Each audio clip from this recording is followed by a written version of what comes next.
because we barely are. It's Football Friday. Sponsored by Tansky Sawmill Toyota. Your home for football and quiet quitting. The Fan. Your morning just got more interesting. Distilled and barrel-picked for your listening pleasure. Bo Bishop. A local sports media legend. What William T. Sherman was to the Union Army, he is to Northern College football. A husband, a father, and middling youth sports coach. He's friends with Central Ohio sporting royalty. Talking to Ohio State Athletic Director Ross Bjorken. Coach Day walking on with us right now. Good to see you, buddy. Good buddy Austin Ward. My good buddy Tim May, the Tim May Show. The great Doug Lesmeries joining us. Hi, everybody. Tom Tiberi here. Oh, Reese came in and he handed me papers. Yeah, and then he said, "You see that button? That's the only button you need to worry about. Don't touch. There's 8,000 buttons in front of me." Oh, I didn't know what he was talking about. The one that says on. We blew the budget on this imaging. And only 2 guys answered our ad on Craigslist. Ryan Baker and Eric Reeser. Act accordingly. You're now listening to Bishop and Friends. Bishop and Friends is sponsored by Diamond Seller, your true jeweler for over 75 years.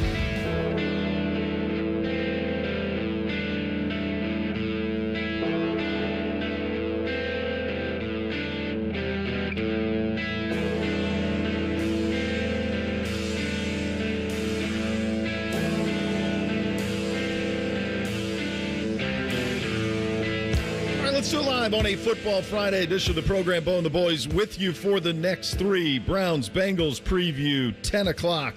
Everything you want to know about this one over the next 3. When the Ohio State Buckeyes have the ball, what do we expect to see out of Julian Sayin in the offense? Conversely, when that Buckeye defense is on the field, how do they deal with a mobile Ohio University quarterback? We've got mascot feuds. Keep your eyes on Rufus. He could be anywhere sneaking around, trying to have another sneak attack on the beloved Brutus. Tim May is going to join at 10:30. Doug Lesmeries coming up at 11:30. We will know the scores at 11 o'clock. This is a fun one. It's a night game. It's in state. The money stays in state. That's a win. It's 2 great bands.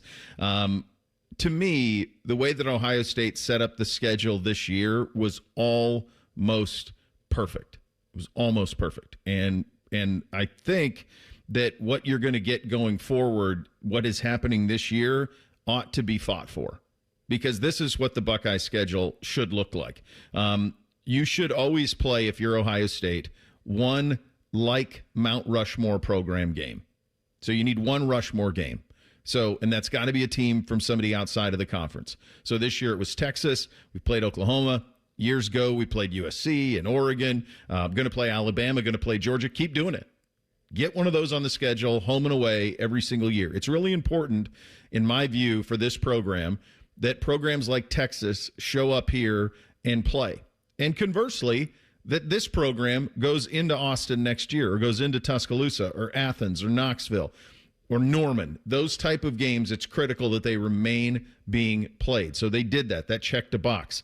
The next thing that, in my opinion, the Ohio State schedule should have every single year are these 3 Big Ten teams. You should always play Michigan, always will. You should always play Penn State. Thanks to them, won't anymore. And then the other one that I think you should play every year is Michigan State. I think those are the 3 programs that if you're an Ohio State Buckeye fan, you should play every single year in the Big Ten. At that point, beyond that, rotate the other 6 however you want. I do think that every year you should play either USC or Oregon. Every year, one of them. So you should never go more than 3 years without playing USC or Oregon if you're Ohio State. That's got to be part of the conference schedule as well. So those 3 every year. Rotate the other 6 conference games however you see fit, but just make damn sure that you play USC or Oregon every single year on the schedule going forward. So that's the second box to me that needs to be checked. And then the third box, and again, they did it again this year, your other 2 non-conference games obviously will be home games. To me, one of them should be an in-state game. There's plenty of teams in this state that you can play, keep the money in state. Quite honestly, I wouldn't mind both of them being in-state games. If you're going to play cupcakes, one of them be a MAC team, the other one be another. Hell, play a second MAC team. What do I care? Keep the money in state. The only other thing that I would listen to on this is when they play like they did this year, a team like Grambling, where you get that HBU band experience, which is a unique experience for your fans in your stadium, or if you play a service academy. So I know we've played Navy in the past, Navy, Army, Air Force. You play one of them, perfect. That's one of your non-conference. But to me, that's what the Buckeye schedule should look like every single year, is a Rushmore game, a Rushmore series, home or away. Those 3 teams in the Big Ten, Michigan, Penn State, Michigan State. The other 6 rotates, but every year you play either USC or Oregon. That's one of the constants in those 6. And then to me, the other 2 games, unless you're playing an HBCU or an academy, the other 2 games should be in-state games against teams from the state of Ohio like this one is. To me, this year's Buckeye schedule sets up perfectly, let alone just the timing of it. The fact that Ryan was able to go from his showcase Super Bowl against Texas, kind of recalibrate things and build towards conference play against Washington. Remember, they got a bye next week to get completely set for Washington in 2 weeks. So I even like that part of the schedule. Of course, it's buoyed by the fact that you beat Texas. That helps. But I think this blueprint should be the blueprint for what Ohio State football looks like year in and year out from a scheduling standpoint. Yeah, I could be talked into that. Maybe one of these kind of cupcakers, and you just rotate MAC schools. Mm-hmm. So you just have them kind of on a rotating list, and then if every other year, you don't feel like doing Kent or Akron or Toledo, then you sub it in with an FCS or an HBCU or a service academy, but then you keep it Power 5. Like you don't have to grab a Mount Rushmore program, but you can grab a Cincinnati or a West Virginia or a Pittsburgh, someone from a Power 4 conference where the athletes are a little bit on your level. Because here's the problem with that, though, Reese. From a finance standpoint, you're going to have to do that home and away. Okay. Or you're going to go. You could maybe talk them into a 2-for-1. Because Pittsburgh, you can play at Heinz State, or not Heinz Stadium, whatever it's called now. But similarly to the point about Cincinnati, you could play it at Paycor. Like you could make those games, mean a little bit more when they're played in bigger stadiums in bigger cities. I like that. I think that's a way you can navigate around that. To your point about the financial things, and I'm also looking down the road at when Ohio Stadium has to get redeveloped. I don't want to say the other word, but what do you do in that instance? It's going to happen, guys. We've crossed the 100-year threshold. Well, I mean, why do we have to choose violence on a football Friday? I mean, we're trying to talk future schedules here, and I'm just preparing you for every situation and scenario. Choosing violence right out of the gate on the weekend that Ohio State is playing your alma mater, OU. Like, I feel like this was timed out on you. Like, you've been thinking about this for a while. Well, if you ask the guy that played Rufus back in 2010, so did he. It's the long game, baby. He really was playing the long game. Keep Brutus' head on a swivel. Bake's been driving country roads all night, got in at like 3 o'clock in the morning, and look at you. Football Friday, shot of adrenaline, ready to go. Listen, I've heard so much John Denver in the last 12 hours. It's unreal. Like, how could you not be ready to go? It's a hell of a song. Do they just have a station down there, just rotates it, just plays it every hour? 98.9, all John Denver all the time. That's all you need, baby. I couldn't believe last night, actually, during that game, it took till like the midway through the second quarter to finally hear John Denver. I was like, I thought this was the school anthem, and we haven't played it once yet. Listen, I love everything you said, Bo, about the schedule. And listen, Ohio State in the Big Ten has said they want these games, like the Texas, right? Yeah. Like the Alabamas, like the Georgias. So I think that's the most important thing to me, is have one of these marquee matchups, especially with the playoff going to 38 teams or whatever the Big Ten wants. You're going to be fine no matter what. So play these games. And, yes, let's emphasize the in-state games. Have some kind of rotation, right? And I'll even give you Youngstown State. I know a lot of people don't like it, but I'll even give you that. Let's put them on the rotation with the MAC schools, in-state, with Cincinnati, all of them, and let's have a rotation where we're keeping this money in-house. Let's raise all the boats of the state of Ohio. Those are the two things to me. Have the big-name game, that we got this year with Texas. Maybe it's not the opener, and maybe it shouldn't be the opener every time, but that big game and then the Ohio school. And then I don't care who you play in the other game, quite frankly. Yeah, I mean, do I have this right? 6 MAC schools in the state? That sounds right. Kent, Bowling Green, Akron, Miami, those 6? Yeah. I think that's correct. Yeah, just one every year. Just rotate them. You don't have to play Miami. Those suckers don't need money. I feel like you'd like that. Like, wouldn't you like that beatdown? Maybe you'd like get a nice the inside 77-0. Well, no, the game would be whatever, but I just don't want to give them money. You don't want their money. Yeah. You don't want us giving them their No. money. Yeah. Maybe you'd get the inside track on their Lou Groza kicker, though. Yeah, before he goes to the SEC. Before he gets out of town. I just like how it sets up. And I think this one tomorrow night, rather, is going to be, I think it's going to be a fun one. One of the things I'm curious about is will this be the only chance you have a night game here? I mean, you look at the schedule, start to have kind of that part of the conversation. In terms of the schedule here on the Fan, noon to 1:30 Fan Game Day with Reese and Tito, 1:30 to 3:30 tomorrow Fan Pregame Show with Maddie DeVere and Dane, 3:30 to 5:30 the Tailgate Show with AR, Tim May, and Dave Biddle, and then at 5:30 the Ohio State Sports Network Pregame Show with Skip, Paul, and Jim, and then kickoff at 7. So that is how that goes. If you're curious about tomorrow's activities, Skull Session around 4:40 is where we sit on that. And then we have What's Hip, which is the co-band performance with Ohio State, to Biddle, and, of course, the 110. So they're going to be all in the mix for halftime tomorrow, and what should be a very fun Saturday night. Looks like the weather's going to be perfect, going to be a fun one. That conversation about night games is one we probably ought to continue a little bit coming up. In addition to that, we may have seen an NFL team choosing violence. We'll get to that coming up next. We're off and running on a Football Friday. Bishop and Friends right here on The Fan. Winners of the prestigious Platinum Microphone Award every year, given to the best radio station in the world. No need to look it up. It's real. The Fan. Oven-baked French toast, hot melty cheese, and meat, and meat, and meat.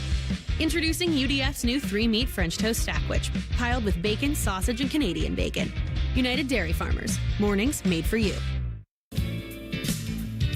When you're ready to sell your car, another reason to choose Hinderer Motor Company is the easy, fast, fair, and hassle-free way to sell. This is Justin Hinderer. We pay top dollar for your vehicle, whatever the make or model, and no purchase is necessary. Consider trading and get even more toward your next vehicle. Drive in today and leave with cash, or get a great deal. See why it's a pleasure doing business. Just visit HindererMotorCompany.com. Dormar, you're kind of cute. Ugh, gross. Can I come over to your house one time and you not have your husband prancing around in his tighty-whities? Well, I can't do laundry because our septic line is clogged. Call Dormar. They do same-day plumbing repair. Dormar, you're kind of cute. It's always a good day at the Nationwide Children's Hospital Championship. September 18th through 21st at the Scarlet Course. PGA Tour's rising stars compete, Pub 13 drink specials, and more. Get free tickets today at ncc-golf.com. Hi, I'm Dr. John Runyon from Runyon Dental Group. Are you missing teeth or do you have uncomfortable dentures? Dental implants can not only transform your smile, they can restore your confidence and allow you to eat those foods you love that you've been missing. When I was in my early 30s, I was in a similar situation needing complex dental work and dental implants. I understand all the emotions that you're feeling because I've been the patient and I know that we can help you. Schedule a free consultation today at RunyonDentalGroup.com. That's RunyonDentalGroup.com. Dave Holmes, Beanie Wells, and Cardale Jones host The Script, a new show covering the Ohio State story from the guys who wrote it. Coming in hot. Oh, my God. The Script, wherever you get your podcasts.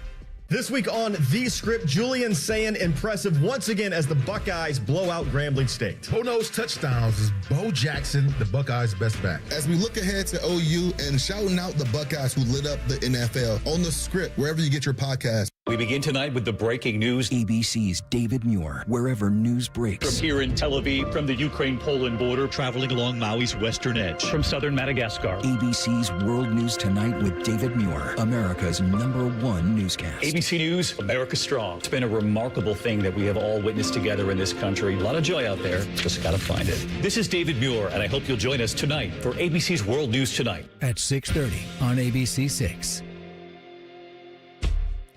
Great Lakes Hyundai, the savings are so good. Now at Great Lakes Hyundai, save on new 2025 Sonatas with 0% financing for 60 months. 0% while supplies last. Columbus or Dublin or glexhyundai.com. It's Sunday Night Football on The Fan. Catch the Falcons and Vikings live from Minnesota. Fan coverage starts Sunday at 7:30. Sponsored by Roosters, a fun casual joint. Your radio home of the NFL, The Fan, Ohio sports destination. The Ohio Lottery's new $5 scratch-off Win Big has a top prize of $100,000. And with the Ohio Lottery app, all non-winning tickets can be entered into a My Lotto Rewards second chance promotion to win Cleveland or Cincinnati football tickets or even a trip to football's biggest game. And that's more exhilarating than a cooler of sports drink dumped on you. So exhilarating. Win big from the Ohio Lottery. A celebration waiting to happen. Lottery players are subject to Ohio laws and commission regulations. Play responsibly. Fraud in government is a crime, and it robs taxpayer dollars. I'm Ohio Auditor of State Keith Faber, and my job is to catch people that lie, cheat, and steal, report suspicious behavior, and help stop fraud. Learn the red flags, speak up, and protect your tax dollars by calling 1-866-FRAUD-OH. The ONN Daily Podcast. Get a recap of all the day's news from across the state. The ONN Daily Podcast. Listen at onnradio.com or wherever you download your favorite podcasts from the Ohio News Network. Fan weather. From the Logan AC and Heat Services Weather Center. Temperatures soaring into the mid to upper 80s with plenty of sun. Clear skies tonight with lows in the mid to upper 50s, and then lots of sunshine and heat building into the forecast Saturday with highs in the upper 80s. For the Fan, I'm meteorologist Meredith Garfalo with the 10 weather impact forecast. Catch T-Bone and Tyvus weekday mornings from 6 to 9. If you're not completely satisfied, we'll rewind time and erase your brain. For real, the Fan. They'll offer betting advice, but don't bet on it being good. You're listening to Bishop and Friends. Reese, did you have the commies too covering? Yeah. Yeah. When did you know? When did you know we were cooked? Right before half. All right. You the second doink. Second doink. Second field goal doink. Second field goal doink. I knew. I didn't know. But I had a very bad feeling on the first two possessions of the game from Green Bay. And the reason that I had a bad feeling is the way that Matt, don't call me Peter LaFleur, was coaching. There's an edge to him. There's an edge. He had no patience for any mistakes that could have been out there. And when I saw him like behaving that way, the way I read that was he thinks he's got one. He thinks he's got one, and he's trying to set the tone for what this team is going to be this year by holding them to a standard that maybe he hasn't previously. He's not someone who's typically very outspoken, very demanding, demonstrative on the sidelines. He's usually not one of those. He's usually one of the pretty calm dudes. But he was going. He was hot last night, and they were playing well. I mean, Jaden Daniels and the commies could not move the football. And they were playing well, and he was having no patience for it. And when I saw that, I just thought to myself, oh, he knows he's got a team. He's got a team here. And by the time you get to half, it's to me, it's cooked. I saw no scenario how Washington was going to be able to move the ball against them. Jeff Hafley, who, of course, was here and beloved while he was here, and then went to Boston College and was the head coach. And everybody looked at that and said, God, you're leaving that to be an assistant coach in the NFL. Well, he chose quality of life. And he chose a path that is going to net him a head coaching job in the National Football League. My guess is after this season, if he wants one. Because for all of the talk about LaFleur and their offense, and they got a lot of weapons there, and obviously Jordan Love looks great, but man, that defense is on another level, and they were already, and then you add Micah to it. This kind of feels to me, I picked him in the Super Bowl. I feel very good about that. The way they're starting the season to me feels like it's 2 games, but they beat the brakes off of Detroit. They beat the brakes off of the commies. You start a season that way, to me, that's laying notice to the rest of the NFL that we got a squad, and we're going to be here every single Sunday waiting for you. Yeah, I did love how they showed that mural outside of Lambeau Field with Micah Parsons and Jerry Jones with a tear in his eye. I don't know. It feels like, I think it was Chris Paul that was trying to get traded in the NBA, just stepped in like, no, you can't do that. It's like, I want to go back in Lakers deal. I want to go back in a time machine and go to Roger Goodell. Like, don't let them do that. Like, wait a minute. Because it's now, the Commanders might be cooked. We'll get into a little bit of that. But for the Packers, they're just dominant. And they are like, they're sweep the leg and then put your foot on the throat. Yeah, that's their attitude, I think. I obviously did not see this game last night, but my question with Washington is the same as it's been since the day they traded Brian Robinson, who's going to run the football, and that even is more now that you lose Austin Eckler for the year, it looks like, with this Achilles injury. So before the season, I did not have Washington as a playoff team, and the two reasons were, would we get a sophomore slump from Jaden Daniels? He looks okay, though, through his first two, not bad, and who was going to run the football? And it's crazy to me, and it seems like the past couple of years we've maybe had more of an emphasis on the running game in the NFL. For a while, it definitely seemed like a foregone conclusion that nobody cared about the running game anymore. It seems like the past couple years that is coming back. The Washington Commanders have seemed to still not realize that a running game is very important. They're clearly what they were banking. Now, they obviously didn't see the Eckler injury coming. You can't prepare for that. But clearly what they were thinking is that Ja'Cory Krosky-Merritt would be the guy. I mean, they call him Bill.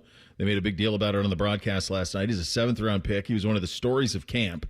Kind of came out of nowhere, shot out of a cannon, and I think they're going to go to him. So if you're one of those folks like me who has him in fantasy, I think you're in for one. I think he's going to get a lot of carries here the rest of the way, and might end up being just the bell cow, because the only reason he would come off the field was for Eckler, because they would throw to Eckler in the pass game a lot. Well, that's out now, so he's cooked.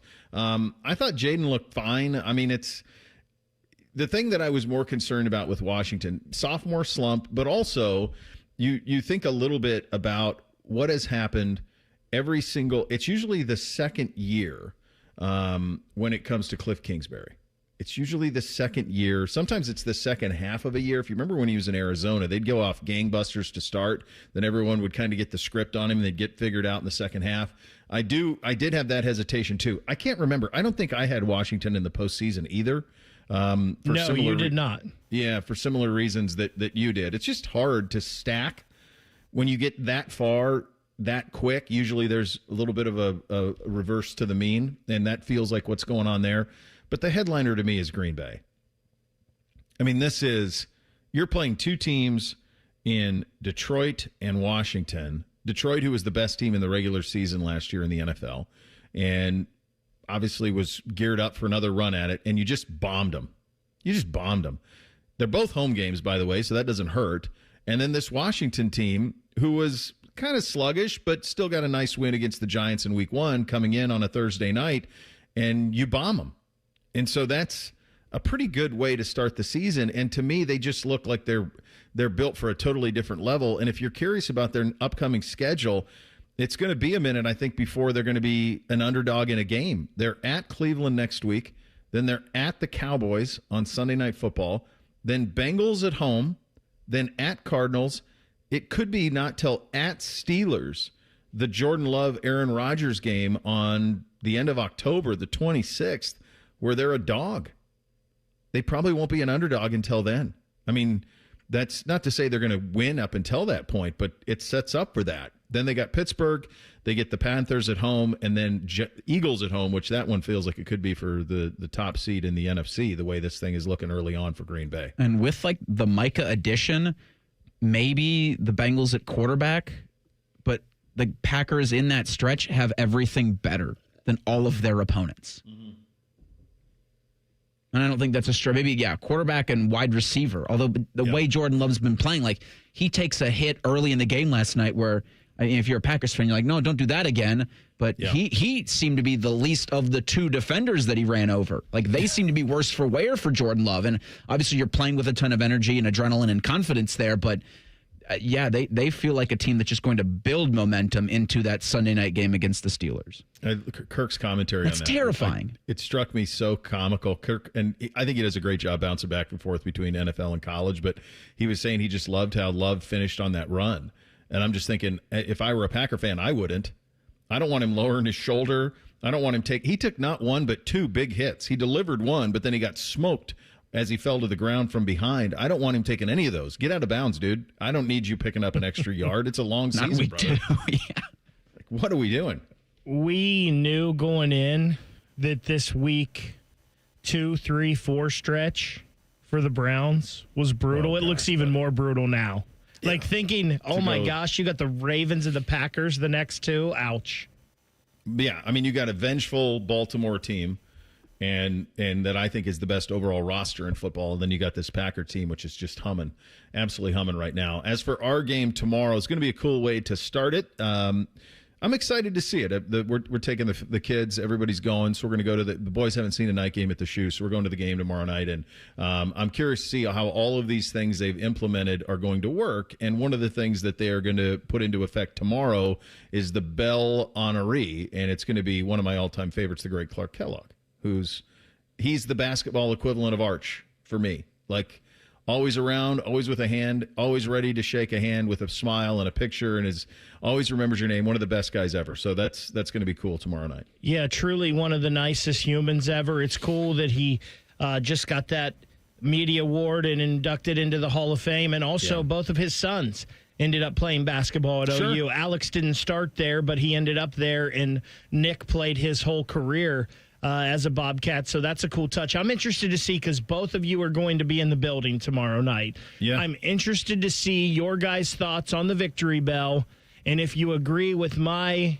assessment that they need to time it up a little better with the team running out in Hell's Bells, or if you're okay with that little pause between the victory bell and the team coming out and then Hell's Bells playing. I'm interested to see your thoughts on that. I'm going to take copious notes. I love it. Never a doubt. Bo will take copious notes.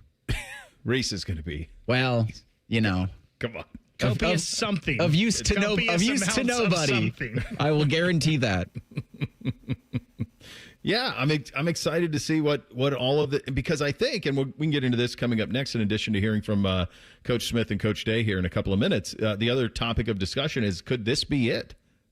Is this your one night game of the year? And are all of the things that you want to implement, and you did implement in the Tennessee game, do you show them all off tomorrow night? Because, well, you have it in your holster. You might as well show it. So that's something we can get into. Going to hear from Coach Day and Coach Smith as well. Buckeyes and Bobcats tomorrow night at the Shoe. 2 minutes. Bishop and Friends right here on The Fan.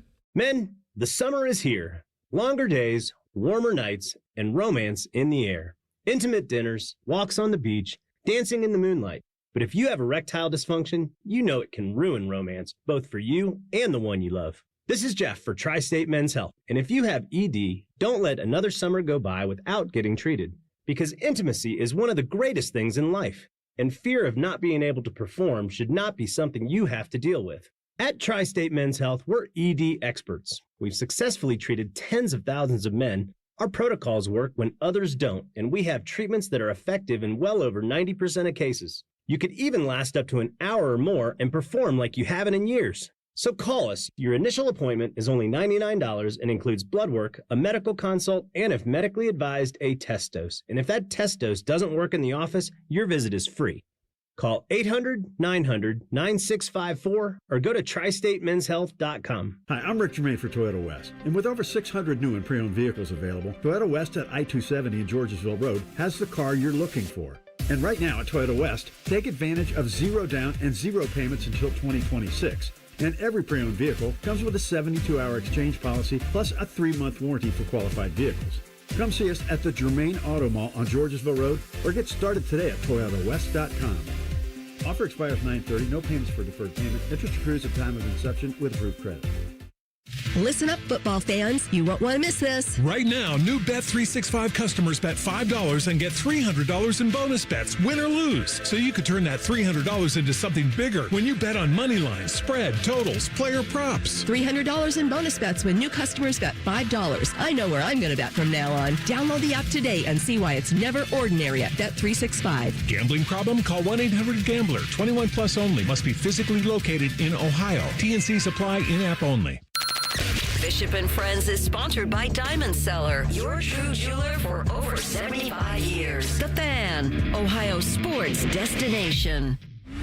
What's up? What's up, man? What's up with you? Sponsored by Newman Roofing. For all your roofing, gutter, or siding needs, call Newman Roofing today at 614-NEW-ROOF or visit online at newmanroofing.com. Buckeyes and Bobcats tomorrow night at Ohio Stadium. We've kind of talked all week about how games like this are good for the state. Here is Ryan Day echoing that sentiment. I think it's good for the state.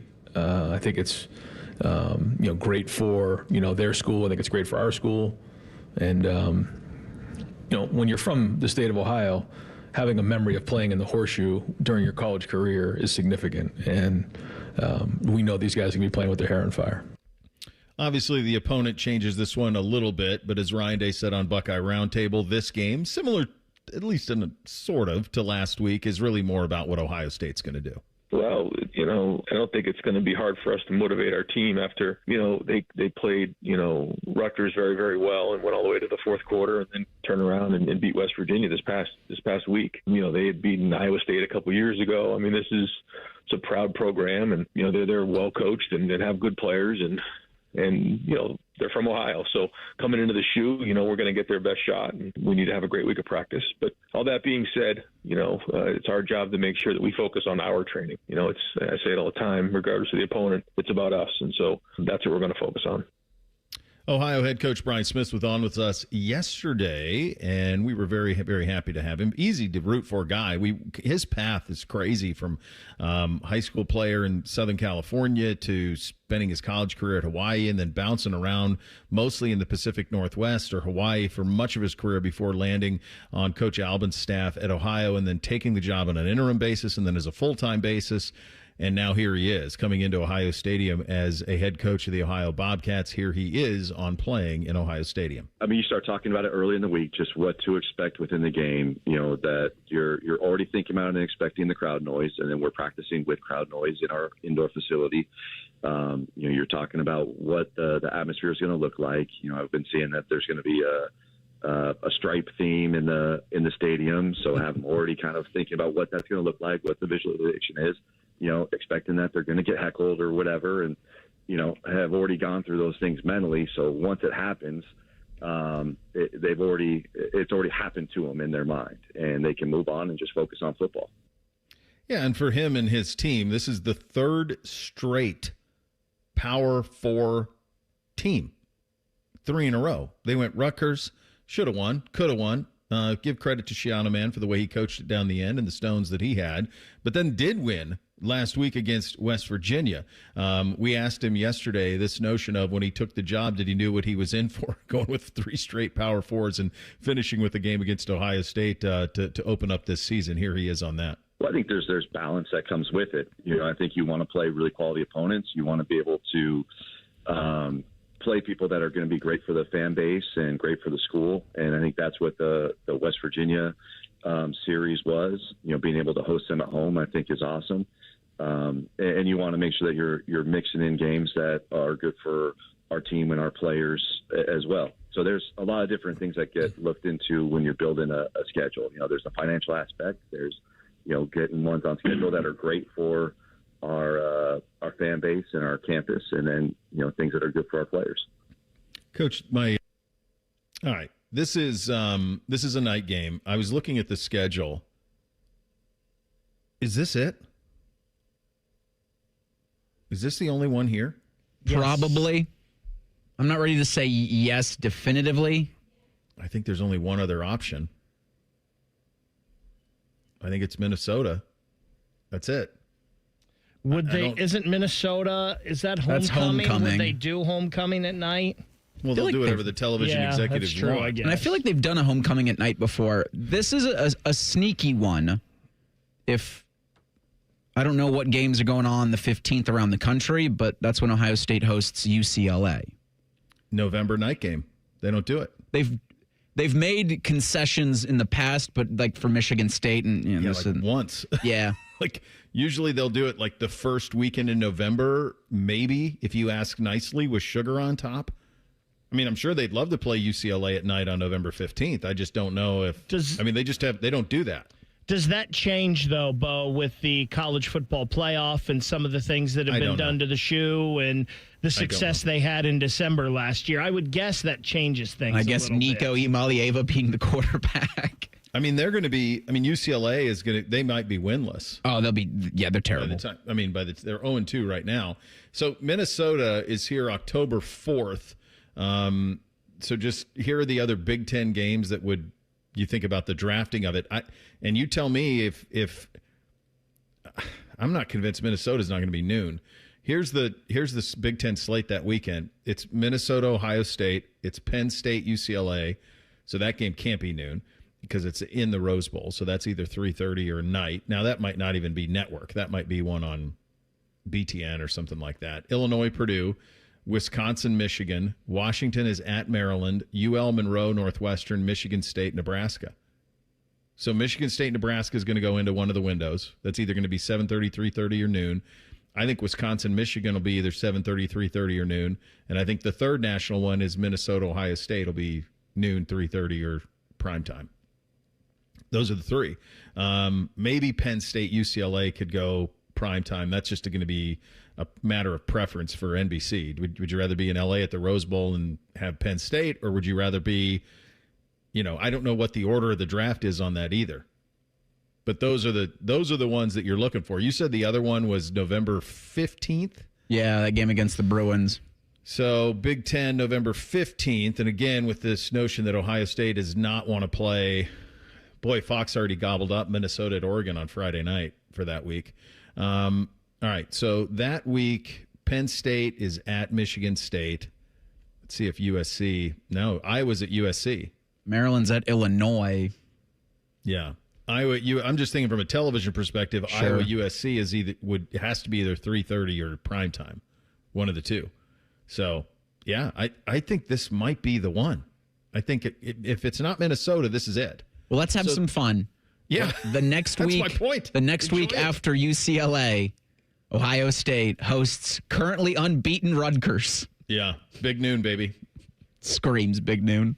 Yeah, you're gonna be big nooned out by the time you get to that. You'd probably you already are big nooned out, but get ready for more. Yeah, yeah. You're not gonna. This could be it.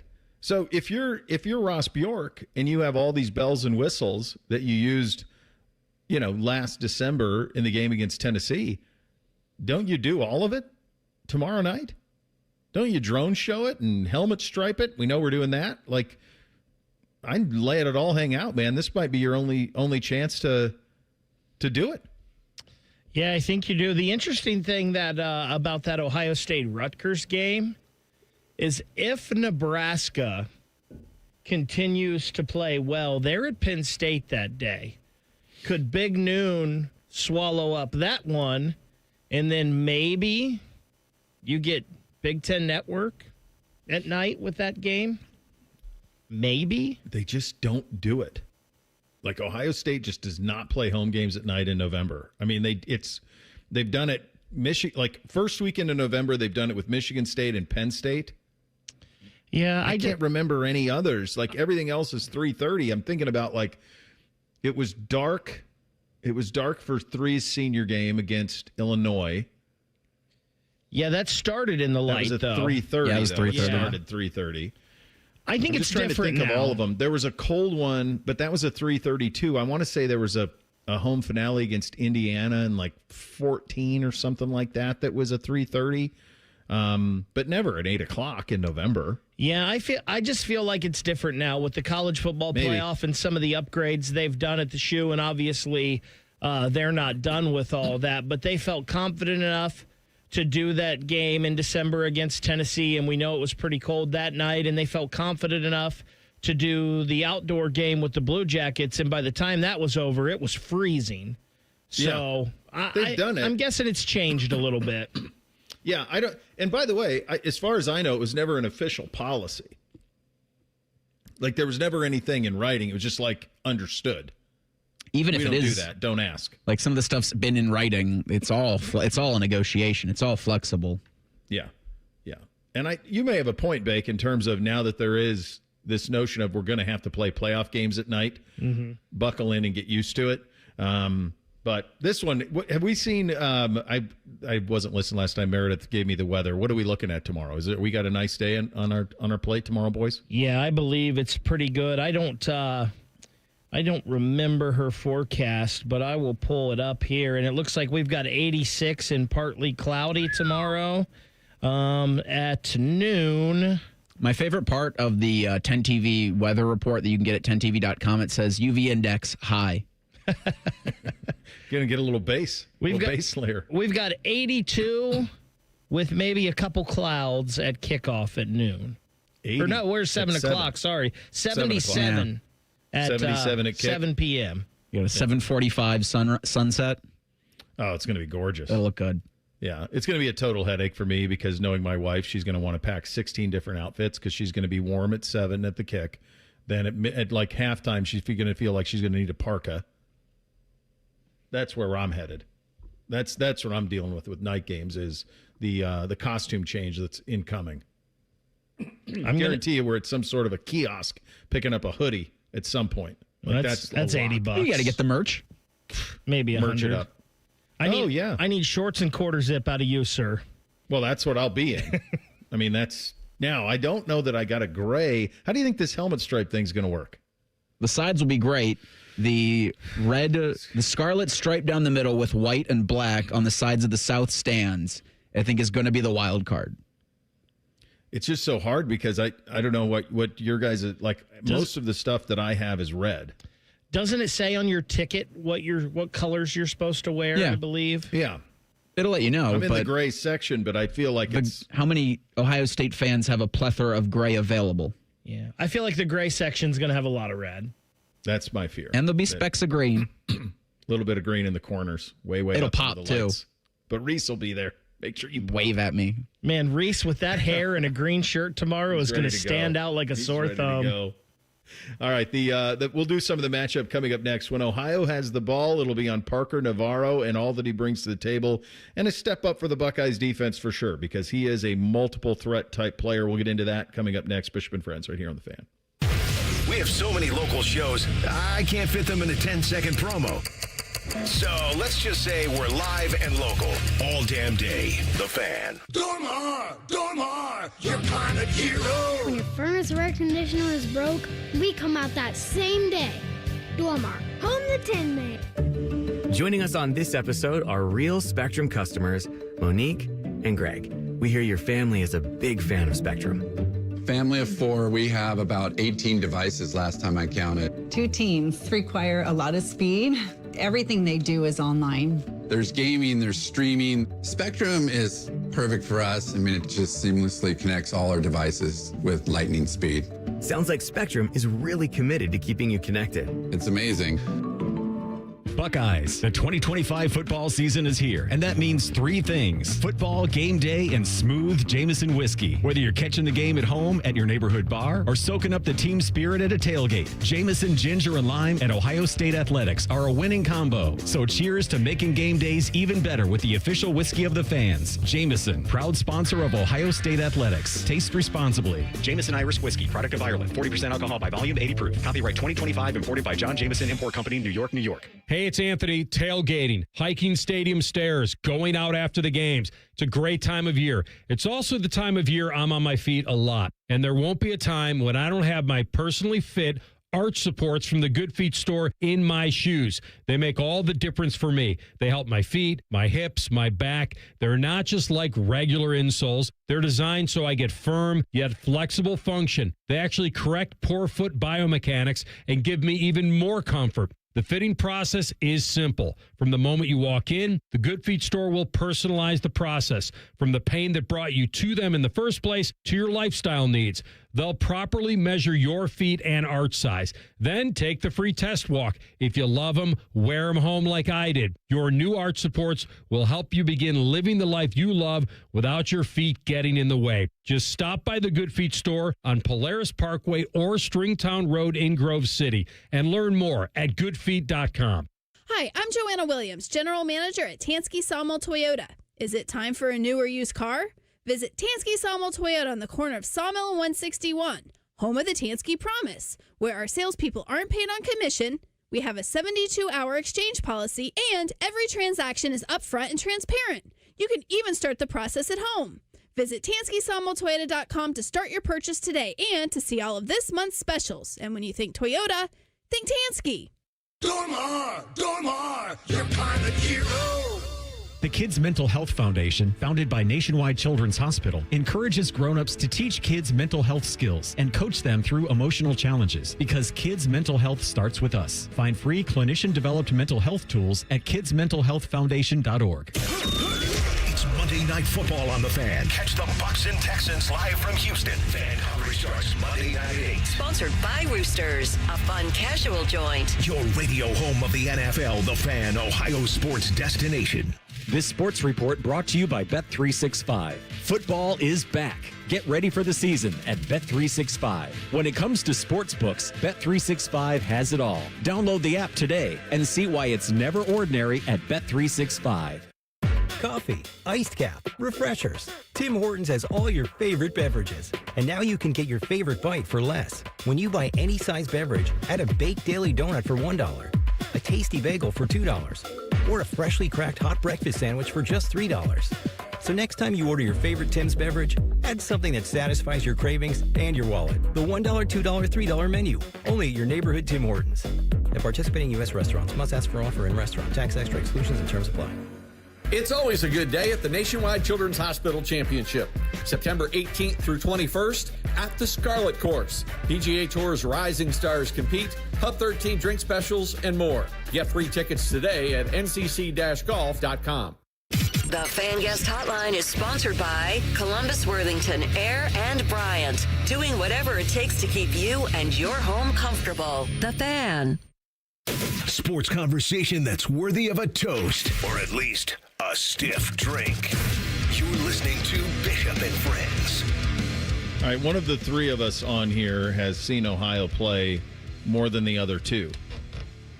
Reese, Bobcats offensive scouting report. What are we up against? Well, you got to contain Parker Navarro. And Parker Navarro, like I asked Coach Smith yesterday, is wild. It's a fun balance, I think. I don't know if fun's going to be the right word here, but it's a balance because what Ohio did last week against West Virginia was hold on to the football for twice as much time.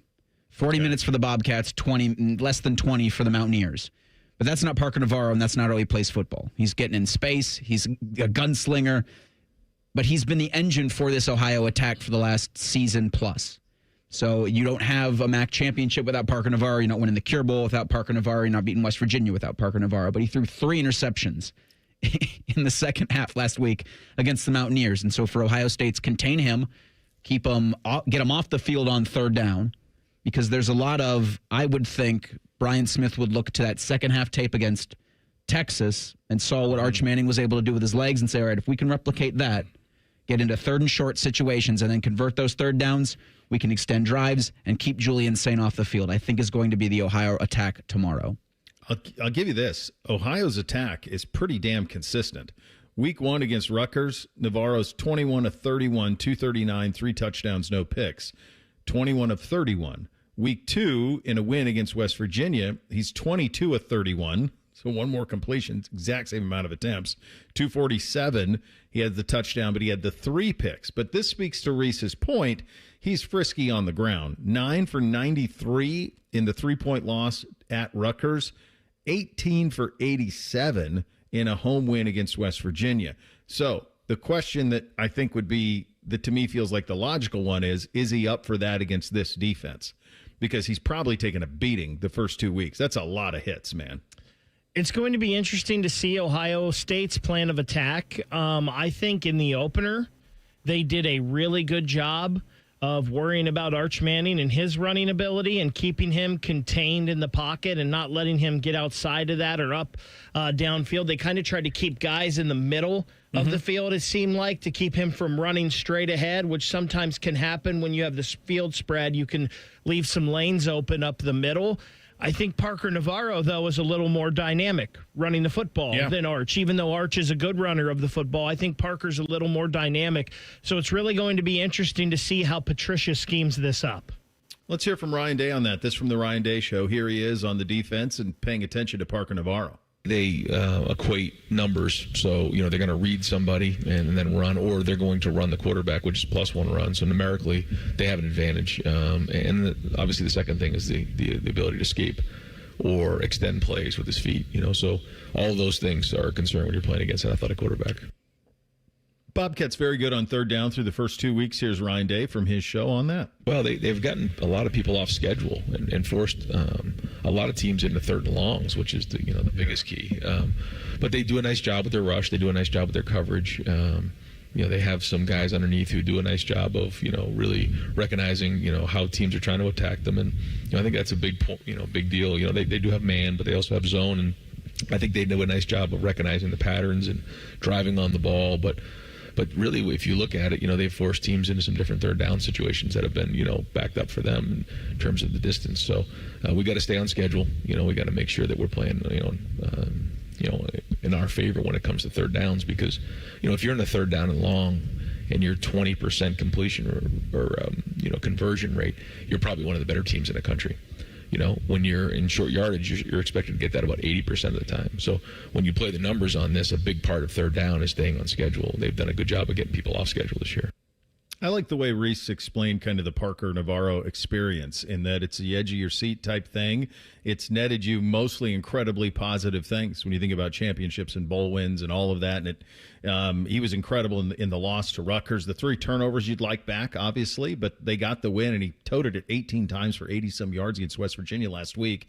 Reese asked head coach Brian Smith about Navarro, what he brings, and how to harness it. That's part of coaching him, and it can be challenging, I think, for people. And those were conversations I had with Coach Alvin early on as we were prepping for the season last year, that, the way Parker plays, the style that he has, he's going to make a ton of plays when he breaks the pocket and when he ad-libs. And, with that, there's going to be some things that could be frustrating. So we have to coach and try to eliminate the mistakes that are made and allow him to be the person he is and the player that he is, and not try to turn him into something that he's not.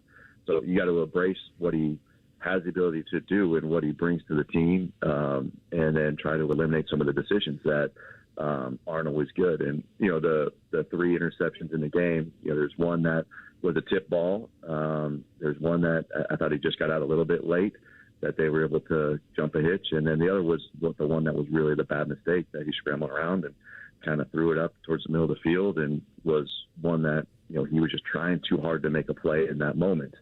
So that was the one where I thought there was the most just game management coaching. The other one is just you need to get the ball out a little bit quicker. My hunch is, from the Ohio State perspective, what you saw against Texas is what you'll see against Ohio.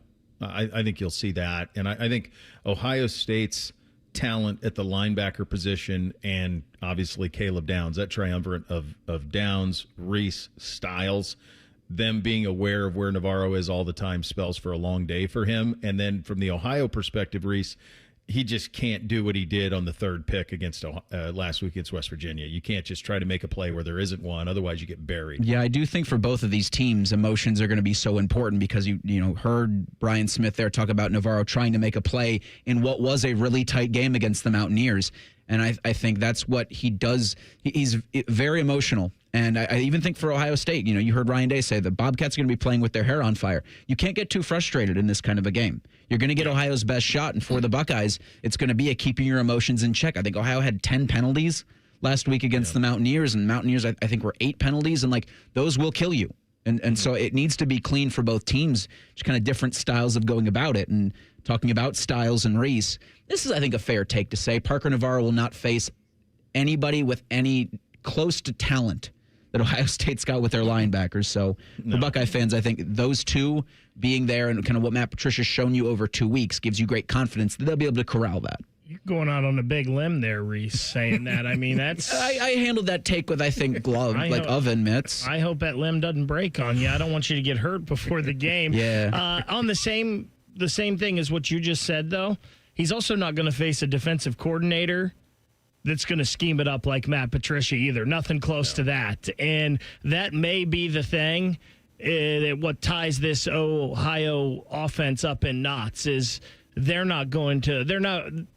we saw what this defense did to Texas and those coaches and Arch, and no offense to the athletes that Ohio have or the coaches that Ohio have, but I don't think they're on par with what Texas is, and I think that's going to cripple them. I mean, it's a 31.5-point number for a reason. So yeah, this is going to be a hell of an experience for that kid.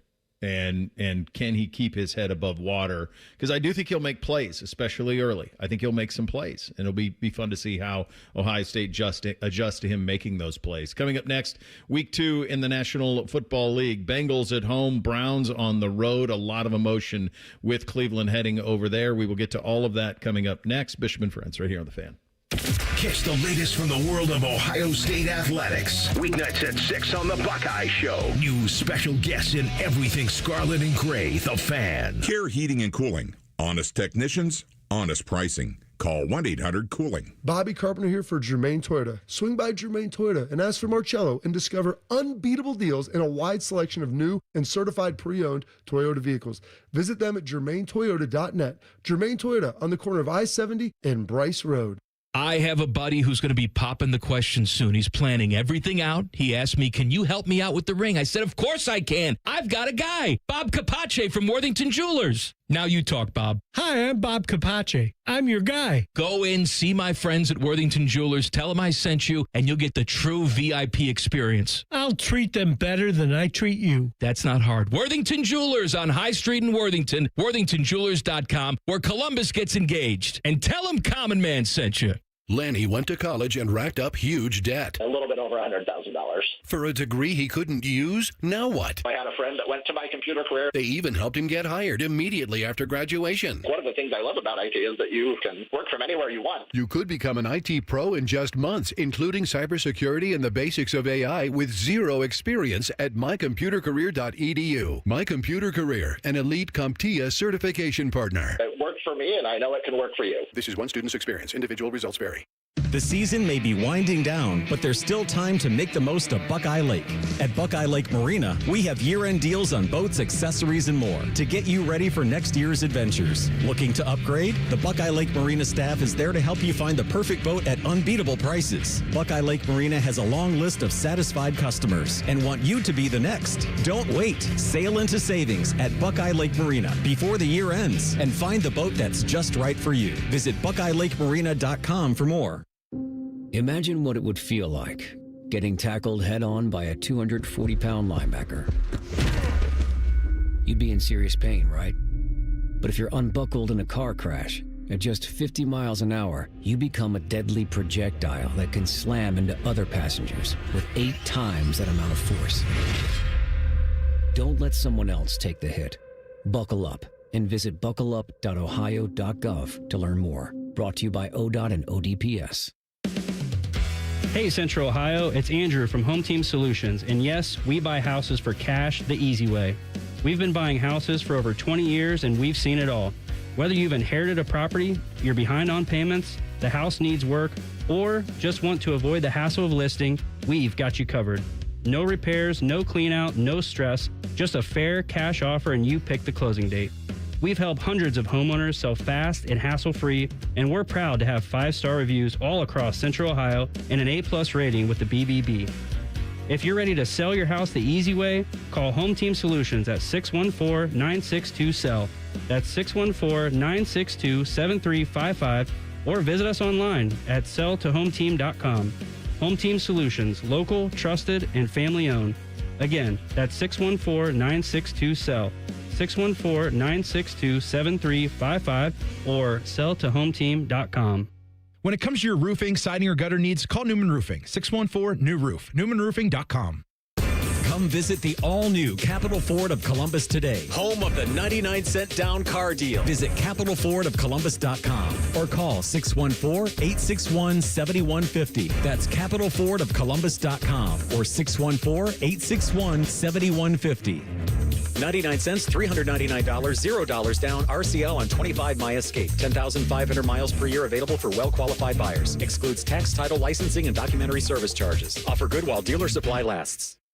Hey there, friends. Bo Bishop here. At High Bank Distillery, they believe every pour should tell a story. The Whiskey War spirits tell the story of Prohibition in every sip. Whiskey War was awarded the best blended whiskey in America 3 years running at the San Francisco World Spirits Competition, the largest and most respected spirits competition in the world. Enjoy their naturally recognized spirits distilled right here in Ohio. Stop by your local liquor store or order a bottle direct to your door at sealbacks.com. Drink the best. Forget the rest. Learn more at highbankdistillery.com. Great Lakes Hyundai.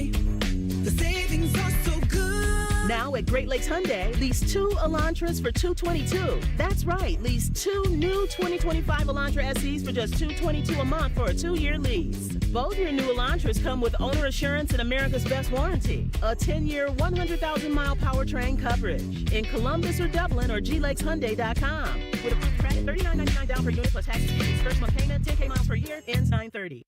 Broadcasting from the Lindsay Honda Studios. Honda makes the cars. Lindsay makes the difference. Visit lindsayhonda.com. WBNS-FM, HD1 Columbus. Good morning. I'm Eric Reeser. The Packers kicked off Week 2 of the NFL season with a 27-18 win over the Commanders last night in Green Bay. Things went from bad to worse for Washington in the fourth quarter as Austin Eckler was carted off the field with a reported Achilles injury. He'll get an MRI sometime today. Week 2 continues Sunday. The Browns are at the Ravens at 1 o'clock. You can hear that game on the Fan. Could be the debut for Quinshon Judkins, Cleveland's second-round pick. Practiced with the team Thursday for the first time since minicamp. Judkins had a domestic assault charge dropped back in August. In college football, one Big Ten team is in action tonight. Number 22 Indiana hosts Indiana State at 6:30. Top-ranked Ohio State hosts Ohio University tomorrow night at 7. We'll have live fan pregame coverage Saturday at noon. Buckeyes are on a bye next week. This update is sponsored by Dr. Mark Levy. If you're snoring and not sleeping, call Mark Levy's office at 1-800-MORE-SLEEP. That's 1-800-MORE-SLEEP. Or visit him online at sleepbettercolumbus.com. It's Friday, and there's football. I shall call it Football Friday. Sponsored by Tansky Sawmill Toyota. Your home for all things football. The Fan. Drink recommendations, movie reviews, sports discussion, or whatever the hell Reeser does. This is Bishop and Friends. All right, second hour here on a Football Friday. Tim May coming up in 27 minutes from now. The two Ohio NFL teams back at it. It's amazing how the way we frame these two games would be different had Andre Schmidt made an extra point or a field goal. I mean, if you just make the field goal and the Browns go into Baltimore 1-0, Ravens are 0-1, it's kind of house money from the Cleveland perspective. Conversely, down in Cincinnati, must win for Cincinnati. If they're 0-1 and the idea of starting 0-2 and the pressure that would come with that.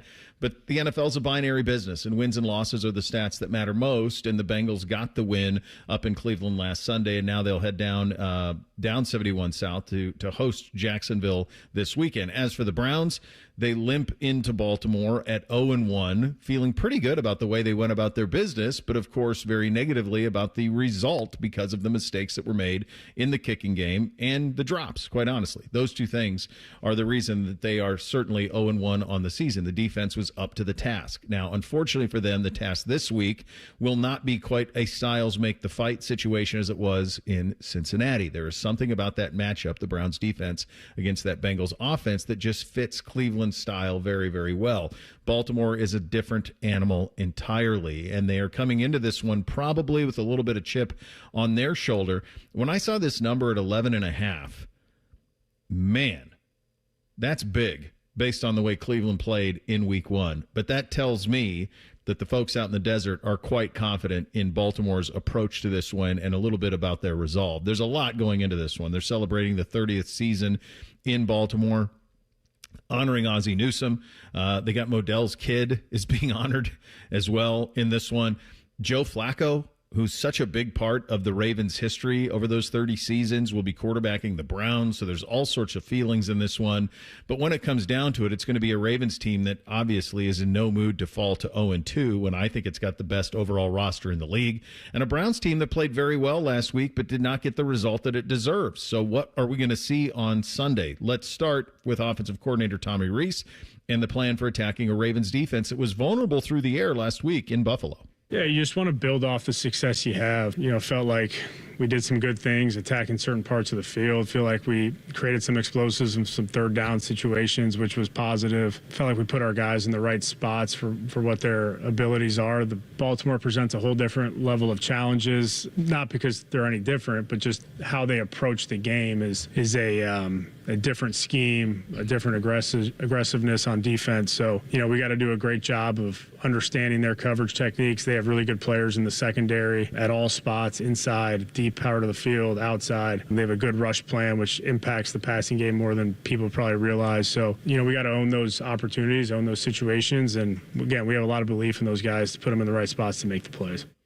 On the other side, Jim Schwartz's defense was so good, especially after that opening drive against Cincinnati, where they just kind of locked down the Bengals. The Bengals had negative 23 total yards of offense in the fourth quarter last week up in Cleveland. But this Ravens team is something else entirely. I think this is the best offense in the National Football League. They can beat you any way you want. It's amazing what Lamar's done the last couple of years under Todd Monken. Just go look it up. 2022 compared to 23 and 24 in terms of what Lamar's done with Monken there. It's just, and credit to Lamar. Like, he's just taken it to another level and continues to improve game in and game out. But it all starts on the ground. Here's defensive coordinator Jim Schwartz on that.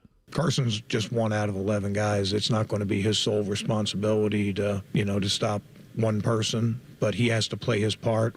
I think here's the thing. We need to be physical on our defensive line and at our linebacker level, because you have a extremely strong, extremely big running back that can go north-south. And, look what happened to Buffalo a few times with just giving up those north-south lanes, and you give that guy a head of steam, it's tough on your defense. So if we're doing a good job playing physical up front, we're getting some penetration, we're not giving him those downhill where he gets his 5th foot in the ground, doesn't have to change course, that'll go a long way to stopping the run game.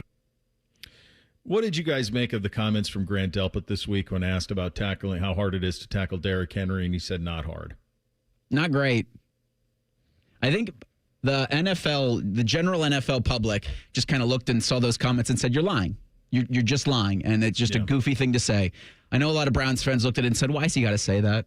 Why does he have to say that a year removed from Jeremiah Owusu-Koramoah trying to tackle Derrick Henry and then not being able to play football after trying to tackle Derrick Henry? Like, there were 3 people involved in that play. One of them is no longer playing football. Yeah. And so I just, for me, it feels like, why can't you just say what Jim just said? Here's a fun experiment to do. Take a non-football following person and just have them watch Derrick Henry highlights and then try to explain to them just the physical nature of Derrick Henry. I guarantee 3 of the words you're going to hear from that non-football person are, oh my God.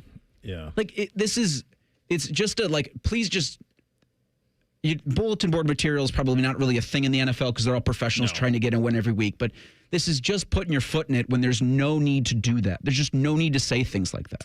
I think bulletin board material is real because I think all these guys are using every little bit of thing they can to fuel them. And we talked a lot last week about Mike Gundy. Why are you poking the bear? Mm-hmm. Why are you doing this? Why are you saying these things about this team that you're already a 28.5-point underdog to? And then they come out and put 60 on you and just beat the brakes off of you.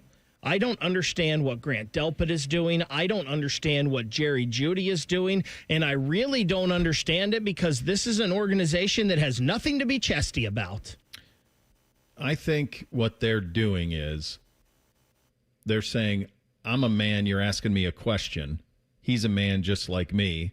I believe in my talent. And I think they're trying to, I think what you try to do as a competitor is say, well, we're not scared of them. I think that's what they're trying to do. And that's fine to say. We're not scared of them. And I think sometimes that, when you're trying to do that, it comes out not hard.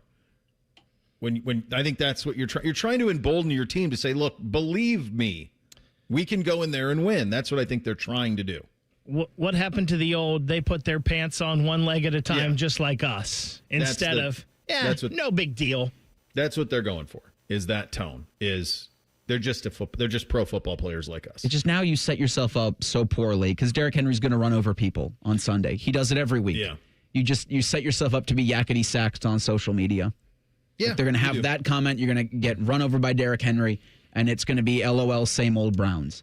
Usually, I don't feel like other teams say this kind of stuff in the position the Browns are in. Like, you don't hear this kind of stuff directed toward a player like Derrick Henry from a team like the Cleveland Browns that hasn't won anything to be chesty about. But I don't think this Browns team thinks the way that you think of them. I think they believe, especially the defense, that they can beat anybody. I think that's what they believe. And that's fine, but there's a better way to get your point across. Like, this is one thing, I think, and I don't like it even if he does it. This is one thing if Myles Garrett does this, right? But not these guys. You know, Jerry Jeudy had a great year last year. you're still not, you're just a middle of the road receiver, dude. Like, come on. Like, why are you doing this? Like, could you guys at least win this game first before you talk like this? I just want it to not be the Browns, right? And it's just it always feels they win, like then you don't care. Sure, right? I mean, that's you're right. Really if they what it win, comes down to. And I still am, because I do think it's the professional football that I would still have the Browns and the plus 11.5 even after those comments. Because, again, I don't think this is going to make Derrick Henry run any harder or any less hard. Like, he's still going to do Derrick Henry things because they're trying to get over their week 1 loss in Buffalo. Like, this still the factors to me a very physical football game that the Browns will have a chance in, but Baltimore's just that better team, and Lamar Jackson and Derrick Henry, that ground operation, I think is going to be the difference. Oh, and the Browns can't make kicks. If he gets a one-on-one shot at Delpit, you better believe, though, he's trucking him. He would in any situation. Yeah, he's going to try. There's no question about that. Two things from the Browns' perspective, I think, to pay attention to. I do think Judkins is going to get – he's not going to be the bell cow, but I think Judkins is going to get some run in this one. So pay attention to that. The other thing that I think could happen from the Cleveland side is I think that there's a little bit more to Isaiah Bond than you saw week 1. Basically, what Cincinnati was doing was just basically giving Flacco nothing deep down the field. I don't think that Baltimore will play that way, so I think you could see some more shots on that side of thing. And the Flacco part of this is fascinating, that it's been all of this time. I mean, think about how long Lamar's been in the league. They drafted Lamar to replace, inevitably, an aging Flacco. And Flacco's still there. He's still there, and he's going to get this start. So I think you're going to get a good game out of Joe Flacco as well. So we both had it closer than 11.5. We'll see if they can do that or perhaps spring the upset. Obviously, the odds very much against them. Coming up next, we'll get you set for the Bengals home opener against Jacksonville. Also take a look at the big college football games of the weekend. Here's a hint. The majority of them are in the Southeastern Conference. Bishop and Friends right here on The Fan. All the 10 TV people come over to our side of the building to take a deuce. That should tell you something about how we operate. The Fan. Men, summertime is here, and that means vacations, summer barbecues, outdoor parties, camping, beaches, and so much more. This is Jeff for Tri-State Men's Health, and if you're like many men, you may not be feeling like yourself this summer. Perhaps your energy is low and you aren't sleeping well. Maybe your workouts aren't as good as they used to be, and if what I'm describing is you, it's very likely you're suffering with low testosterone. But low T doesn't have to affect you anymore. Just call Tri-State Men's Health, get treated, and see how it changes your life. If you're like most men, you'll feel so much better. Deeper sleep, improved vitality and clarity, greater strength and energy, and an enhanced sex drive as well. So call us. Just $99 gets you a PSA and T-test and a medical consult. And if you start on testosterone the day of your appointment, your visit is free. Call 800-900-9654. That's 800-900-9654. Or go to tristatemenshealth.com. We have 6 offices across the tri-state area to serve you. It's the Ohio Lottery's all-new $520 or $100 scratch-off. With 3 simple cash prizes, it'll have you saying, "Wow, that's what I call winning." With tracks like and the anthem celebrating the first of its kind $2 ticket. The $520 or $100 scratch-off is an absolute hit. Ohio Lotto's got the good. Lottery players are subject to Ohio laws and commission regulations. Play responsibly.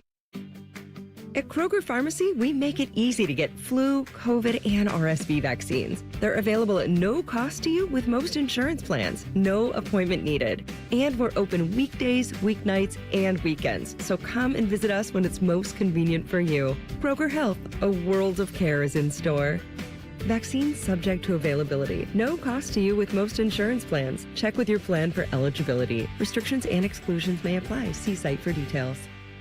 Matty Ice here. Football is back, and it also marks the kickoff to huge savings at McDaniel GM Superstore in Marion. Right now, you can get a 2025 Chevy Silverado 1500 with up to $12,000 off MSRP for qualified buyers. Just imagine riding up to your tailgate party in a brand new Silverado from McDaniel. And McDaniel GM Superstore has been family-owned and operated for over 100 years. They're just a short drive north off Route 23 on 95 in Marion, or you can visit McDanielGMSuperstore.com. Chevrolet, together, let's drive. College is great. You know what else is great?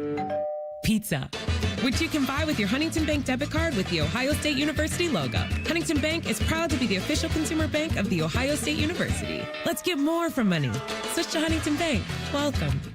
Remember when sports used to be about calling up your favorite host and saying how stupid they are? Good news. We still do that. The Fan Calling Show. Hello. Sponsored by ESPN Bet at Hollywood Casino. Sunday mornings at 8 on The Fan. At the Ohio Lottery, we make Keno fun. Your way. That means you pick your wager. Will it be $1, $2, a crisp $20? Your call. Like picking your own numbers? Use any inspiration you like. Birthdays, jersey numbers, you name it. And if you don't feel like choosing, there's the Super Quick Auto Pick. With regular promotions that'll get you more bang for your Keno buck, multiple ways to win, prizes galore, and live draws every few minutes, anytime is the right time to get in on the Keno action. Keno is always fun, your way. Lottery players are subject to Ohio laws and commission regulations. Play responsibly. Hello, it's John Kozik, founder and president of TurboTrack Realty, and I buy real estate as is fast for cash. Give us a call today for an all-cash offer at 614-470-2000, 614-470-2000. I buy vacant properties, inherited homes, divorce situations, death in the family. I even buy my tenants won't pay me the rent houses. Give us a call today for an all-cash offer at 614-470-2000, 614-470-2000. Fan weather. From the Logan AC and Heat Services Weather Center. Temperatures soaring into the mid to upper 80s with plenty of sun. Clear skies tonight with lows in the mid to upper 50s and then lots of sunshine and heat building into the forecast Saturday with highs in the upper 80s. For the Fan, I'm meteorologist Meredith Garfalo with the 10 weather impact forecast.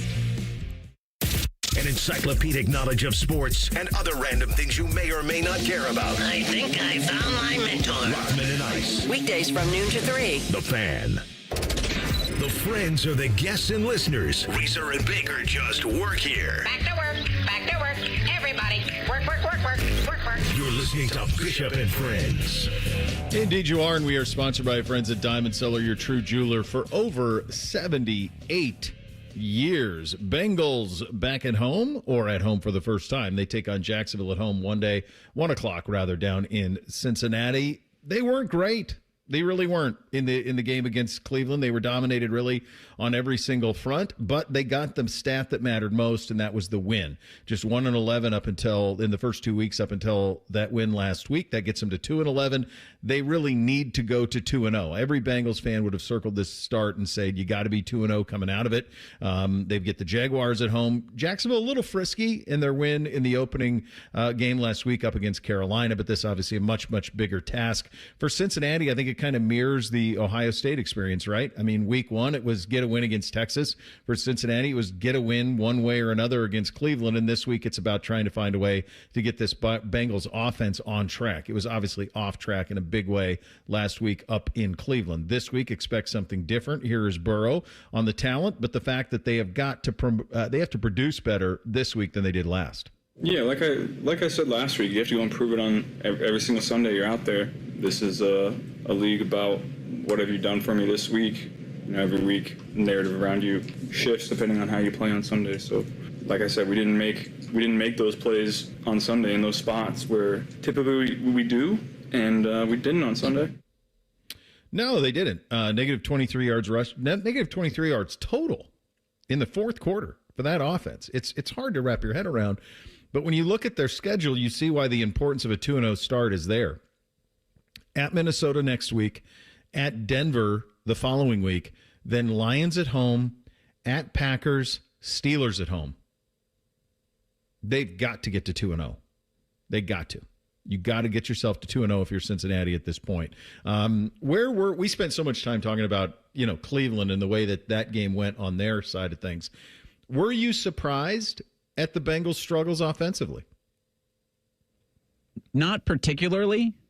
Just having seen so many of these games where, for whatever reason, and I think Denzel Ward has a lot to do with it, I think Myles Garrett has a lot to do with it, they're just able to harass Joe Burrow and they're able to lock down Jamar Chase. It was interesting to me last week. They kind of forgot about T. Higgins, it felt. No targets in the first half. Recently. So, it was weird. It was definitely weird, but it just doesn't matter because Cincinnati won. And for the Bengals and those games that you ripped off, like, it's so important, I thought, that they win a game in which everything was really clunky for Cincinnati outside of the turnover margin, because it doesn't matter how you beat the Steelers. It doesn't matter how you beat some of those. It won't matter how you beat the Jaguars. You just beat them. And it proves, I think, that Cincinnati, there's a little bit of something's changed about this team, because they never got those games last week in Cleveland. They got that game last week in Cleveland, giving, I think, giving fans, I should say, enough confidence to, however it goes, Sunday against the Jaguars, they'll get that win. I was surprised that the Bengals offense was that inept last week. Like, I know the Browns have always played them well. They seem to have a key to kind of slowing down that Cincinnati offense down, and we talked about earlier this week, maybe that key is just as simple as Myles Garrett and Denzel Ward, that they are so good against that defensive line, and Denzel Ward is up to the challenge against those receivers that he usually makes it tough. But 143 yards of total offense. Crazy. Like, there's no way that this Bengals offense should be that way, especially with the emphasis that franchise put on coming out and starting fast and playing their players in the preseason to try to get them in rhythm. I was surprised it looked that difficult, even though they've had a history of difficult starts. I don't think clearly what they did now they can act like what they did in training camp and preseason worked because they won, but the way that the game went didn't. They got lucky. 2 passes went off of receivers' hands, carrying into their defensive backs' bread plate. You had 2, and then a missed extra point, a missed field goal, let alone 2 drops on a 3rd and 4th down that maybe would have been a scoring drive as well. So, like, they were fortunate to get out of there. I thought that they were wildly inept, really, really stunningly wildly inept. And the fact that T. Higgins didn't have a target in the first half made no sense. So I don't know if it's just the Cleveland. That's why I think this game's so important for them. Because if you lose this one, then what you did last week, it's almost nothing. You got to take care of your business at home. And I think they should bury Jacksonville. They really should. Jacksonville's not as good as that score would lead you to believe from week 1. It was pretty clunky for them as well. It was the large Etienne run, long Etienne run kind of skewed it a little bit. But that was a very competitive game between them and Carolina last week. That game is at 1 o'clock down in Cincinnati. The college football slate this weekend, it's not great. It would be a lot worse if not for the Southeastern Conference. This is one of the beefs that I think that the Big Ten is going to have to kind of sort out here as they go to their next scheduling swath of scheduling. The Big Ten, for whatever reason, plays most of the teams play a non-conference game in the first 3 weeks of the schedule, and then they play 2 cupcakes. That's usually the way that it works. Some of them just play, if you're Indiana, you just play 3 cupcakes. And that's the way, but you play them in succession. So what the SEC does is they save one of the cupcakes for the week before the rivalry game. So what that does, if you are ESPN and a television partner this week of the Southeastern Conference, they're playing the hits in week 3. So the SEC had Ohio State, Texas in week 1. They had Clemson, LSU in week 1. So they had a massive game to pay attention to with their teams in week 1. In week 2, they had the game of the weekend. They had Oklahoma and Michigan. And then this week, they have, now the Big Ten was involved in those. This week, they go into conference play a whole week sooner than the Big Ten typically does. And I think they benefit from that. So in the SEC this week, that's where the games are. You've got 3:30. You've got a great one down in Knoxville between Georgia and Tennessee. I'm pretty sure game day is going to be at that one. You also have at night Florida and LSU. You have Texas A&M playing at Notre Dame at night. That's a fun one for sure. Also Arkansas, Ole Miss. So a couple of undefeated games there. The only Big Ten game where there's a Big Ten team taking on a power that I could find. I could be. There's one conference game. There's Oregon Northwestern, but Wisconsin at Alabama. That's kind of the one. That is, from Luke's perspective, no one expects him to win. They're 20.5-point dogs, but he can't get run down there. Must not get embarrassed. Right? It's year 3 for him. He can't get housed. He cannot get housed by Alabama. And they did last year, right? Do I have that right? Wasn't that 42-10? It was one turnover, like 2 turnovers in consecutive drives, and then they just got buried. Like, it was physical and close early, and then it wasn't. So they were down, 21-3 at half. They were down 35-10 after 3. Yeah, they got bombed. But you do have another conference game, by the way, in the Big Ten. It is USC at Purdue, which doesn't move the needle, but it is a Big Ten conference game. Do you guys still do this thing where when you see that, it doesn't look like a Big Ten game? No, not at all. That's not a thing. I did the same thing with Oregon Northwestern. So I have the ESPN page up, and I have the filter is top 25 games that I was looking at just to keep an eye on it. And as I hit Oregon Northwestern, in my head I was saying, "Oh, Pac-12 Big Ten, let's go." That's a fun cross country matchup. But no, that is a conference game, and so too is USC and Purdue. The strangest game of the weekend. What would make Oklahoma play at Temple? They're playing at Lincoln Financial Field. Why would they play a road game at Temple? They're not going to recruit the Philadelphia area. Whose favor is that? Yeah, that's an interesting one. Yeah, I wonder, did Temple play in Norman last year? And they said, okay, home and home, but...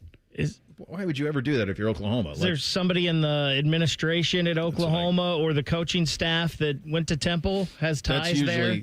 That's usually how that happens, right? Yeah. Let's do a solid. It's like New Hampshire coming in here. Is it next year? Then the following, Ryan went there, so let's throw them a solid. That's kind of the way that goes. Kind of the game of it's pretty crazy. You could make an argument the game of the day tomorrow is on the CW network. I don't know how it came to be, but it is. South Florida at Miami is a CW game. Now, it won't rate because nobody outside of those two schools cares about those two teams. But that's number 5 hosting number 18, and it's on CW. That's a pretty good job.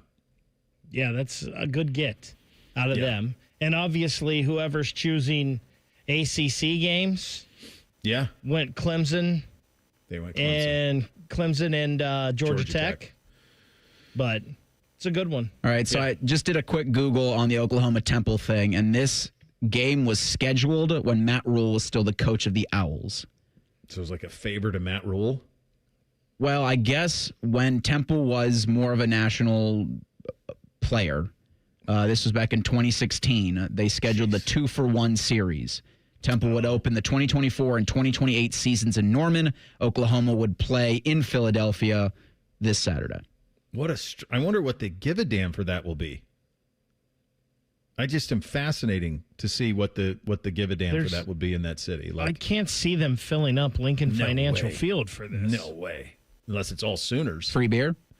Yeah, something like that. But you get an Oklahoma East Coast contingent, maybe. If there is one. If there is one, you could, yeah. Tim May in 2 minutes. Bishop and Friends right here on The Fan. Hey, Columbus. It's Lorenzo Stiles Jr., Ohio State student athlete. It's football season, and just like on the field, success starts with the right game plan and the right team. That's why I'm proud to team up with Monogram Homes. They're the true custom home builder, bringing precision, creativity, and attention to every detail, just like we do on Saturdays. If you're ready to build, don't settle for standard. Go custom. Go Monogram. Visit monogramhomes.net to start building today. Monogram Homes, a builder you can trust. Come visit the all-new Capital Ford of Columbus today, home of the 99-cent down car deal. Visit capitalfordofcolumbus.com or call 614-861-7150. That's capitalfordofcolumbus.com or 614-861-7150. 99 cents, $399, $0 down, RCL on 25 My Escape. 10,500 miles per year available for well-qualified buyers. Excludes tax, title, licensing, and documentary service charges. Offer good while dealer supply lasts. If you're 55 or older and into that whole saving money thing, T-Mobile has an exclusive phone and internet bundle just for you. Right now, get 2 unlimited phone lines plus 5G home internet for just $30 each per month with autopay, plus taxes and fees. And with 5G home internet, setup is easy with just 1 cord and no technician needed, which is great if you're also into that whole keeping it simple thing. Switch now and experience the best mobile network in the U.S. Visit your local store to start saving. T-Mobile, it's better over here.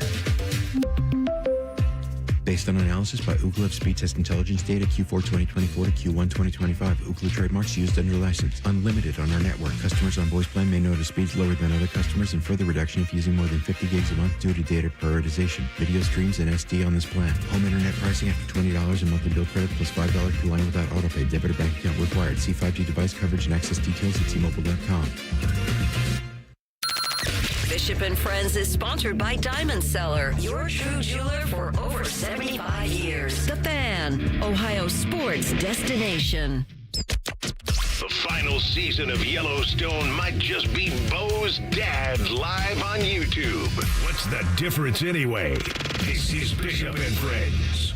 Indeed it is. It's a Friday at 10:30, and Fridays at 10:30 we talk to Tim May of the Tim May Show on FanStreamSports.com. And, of course, you can hear Tim with AR and Bids on the Fans Tailgate Show starting tomorrow at 3:30. You've been around the Ohio State program a long time, my friend. What do you want them to do from a scheduling standpoint? What's important to you? I think one really good game in the non-conference a year is not asking too much, and the others, who really cares? I mean, if you're going to play, you're going to give out $1 million or $1.5 million to somebody.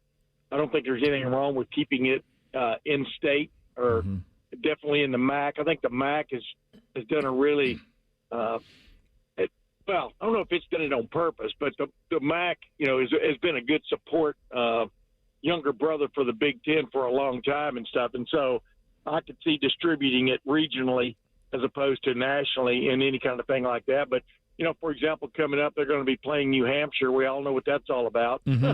Yeah. And, but other than that, I mean, if you're going to play an FCS school, why not play Youngstown State, which has been credible at many points, and it's a lifetime, especially when Jim Trustell was there. So, that's what I would prefer because, it's still saying goes, everybody does it. Why don't you do it? I mean, that's fine with me, and I don't think it's that's the thing. I'm stammering because, whenever people talk about, having a schedule where you play all conference schools, well, I'd be okay with that, except if you put like 60 schools together that are fairly like opponents, somebody's going to have a losing record, and I don't think anybody among that ilk wants a losing record. So that's why you play those schools. I've always been intrigued why a Grambling plays in Ohio State except for the payday, though, because I don't – we always talk about Ohio State needing a warm-up game. Well, for the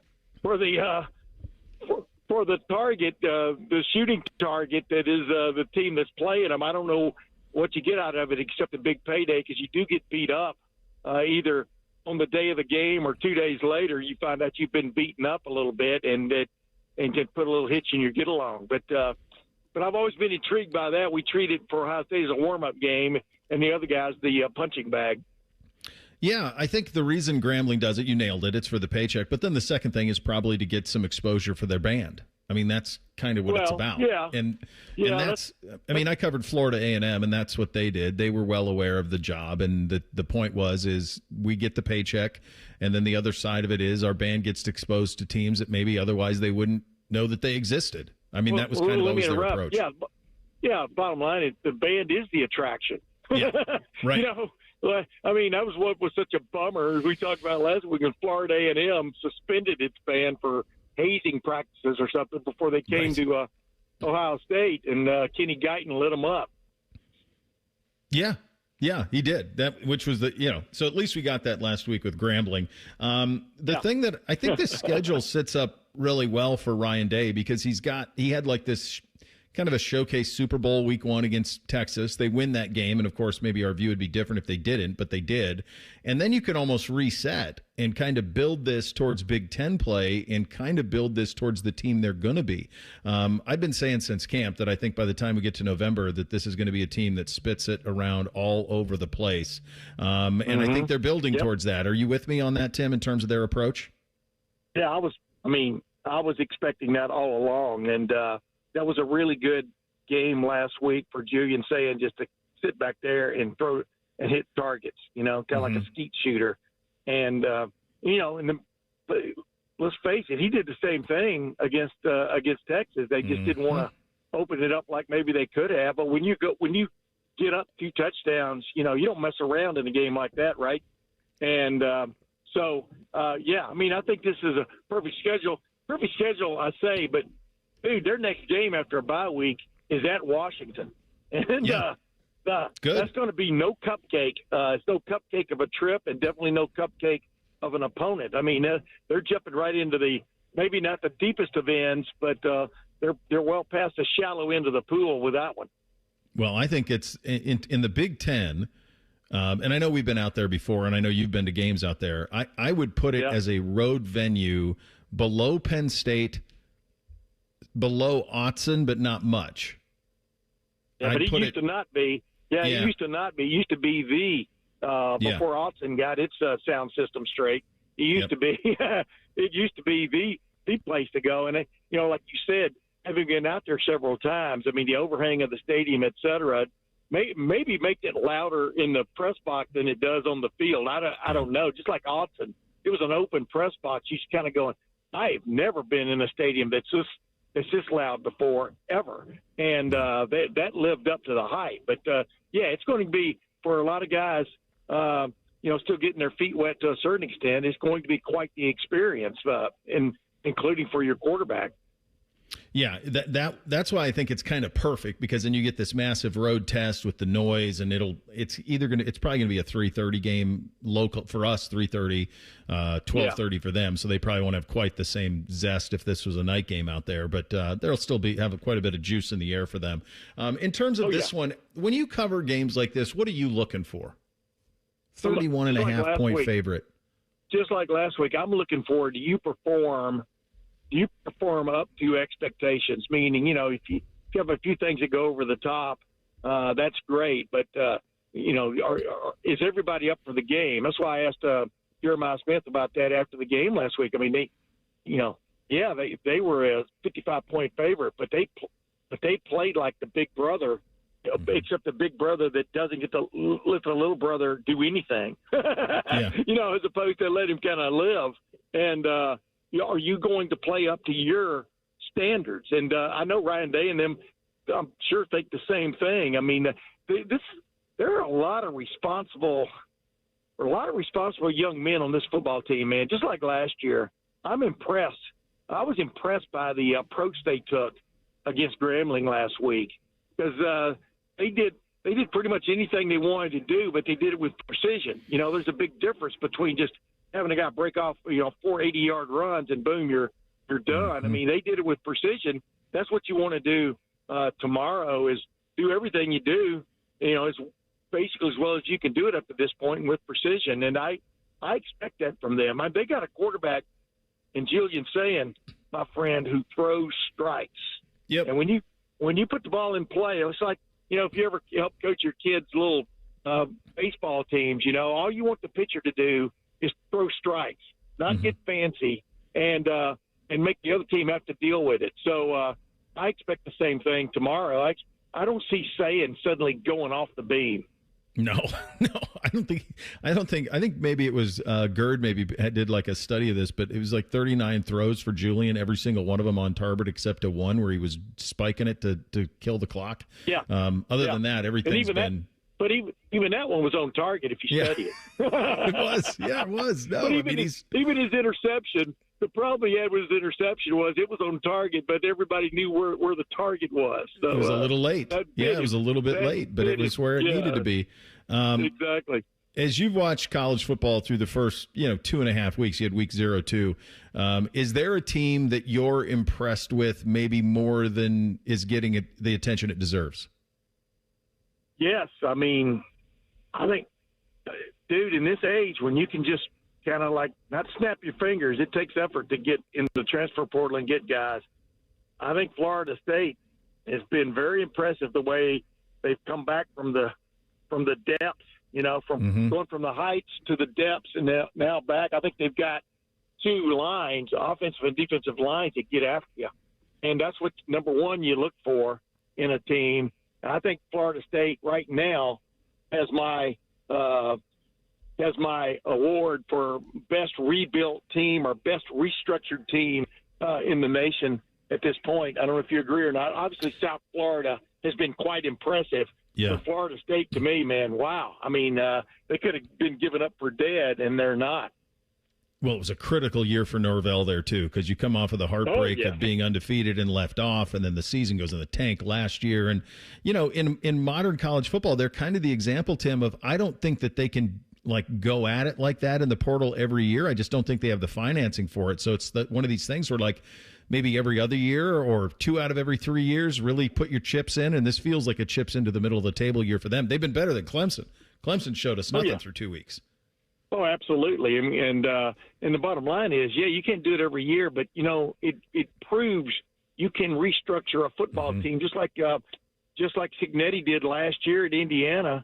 You can restructure a football team over 7 months and come up with something really nice. And there's all kinds of different ways of doing it now, but that is definitely an option. Absolutely. All right, buddy. We'll look forward to hearing you on the Tailgate Show tomorrow. Thank you so much for your time, as always. By the way, I would love to see your dad starring in the next series of Yellowstone. I think that would be must-see TV. Did I tell you? Did you hear me? Did I tell you he bought like he has like now he's got like a buggy and a chariot? There you go. He's trying to prepare for when he can no longer ride. So he rides around on a buggy. Yeah, like Ben-Hur. I go. What? We had one of those for our Welsh pony one time. It didn't work out too well, but that was a long, long time ago. But yeah, I mean, I would. You tell me I wouldn't watch reality TV if your dad riding around in a buggy, riding herd. It's ridiculous. Oh, they're utterly ridiculous. All right, buddy. Big roll of barbed wire behind him, in a little trailer. That's exactly right. All right, buddy. We'll talk to you soon. Always a pleasure. You know that, Bo. All right, there he goes. Tim May, the Tim May Show on FanStreamSports.com. And, of course, on the Fan Tailgate Show with AR and Bids. That starts tomorrow at 3:30. Thing or Not a Thing up next. Bishop and Friends right here on the Fan. We're the girthiest radio station in the history of radio. Uncomfortably girthy. This promo is uncomfortable. The Fan, Ohio's girth destination. You've still got it, but your immune system weakens as you age, making it harder to fight flu, pneumococcal pneumonia, RSV, and COVID-19. Ask your doctor or pharmacist which vaccines you need. Sponsored by Pfizer. Hi, I'm Rick Germain for Toyota West. And with over 600 new and pre-owned vehicles available, Toyota West at I-270 and Georgesville Road has the car you're looking for.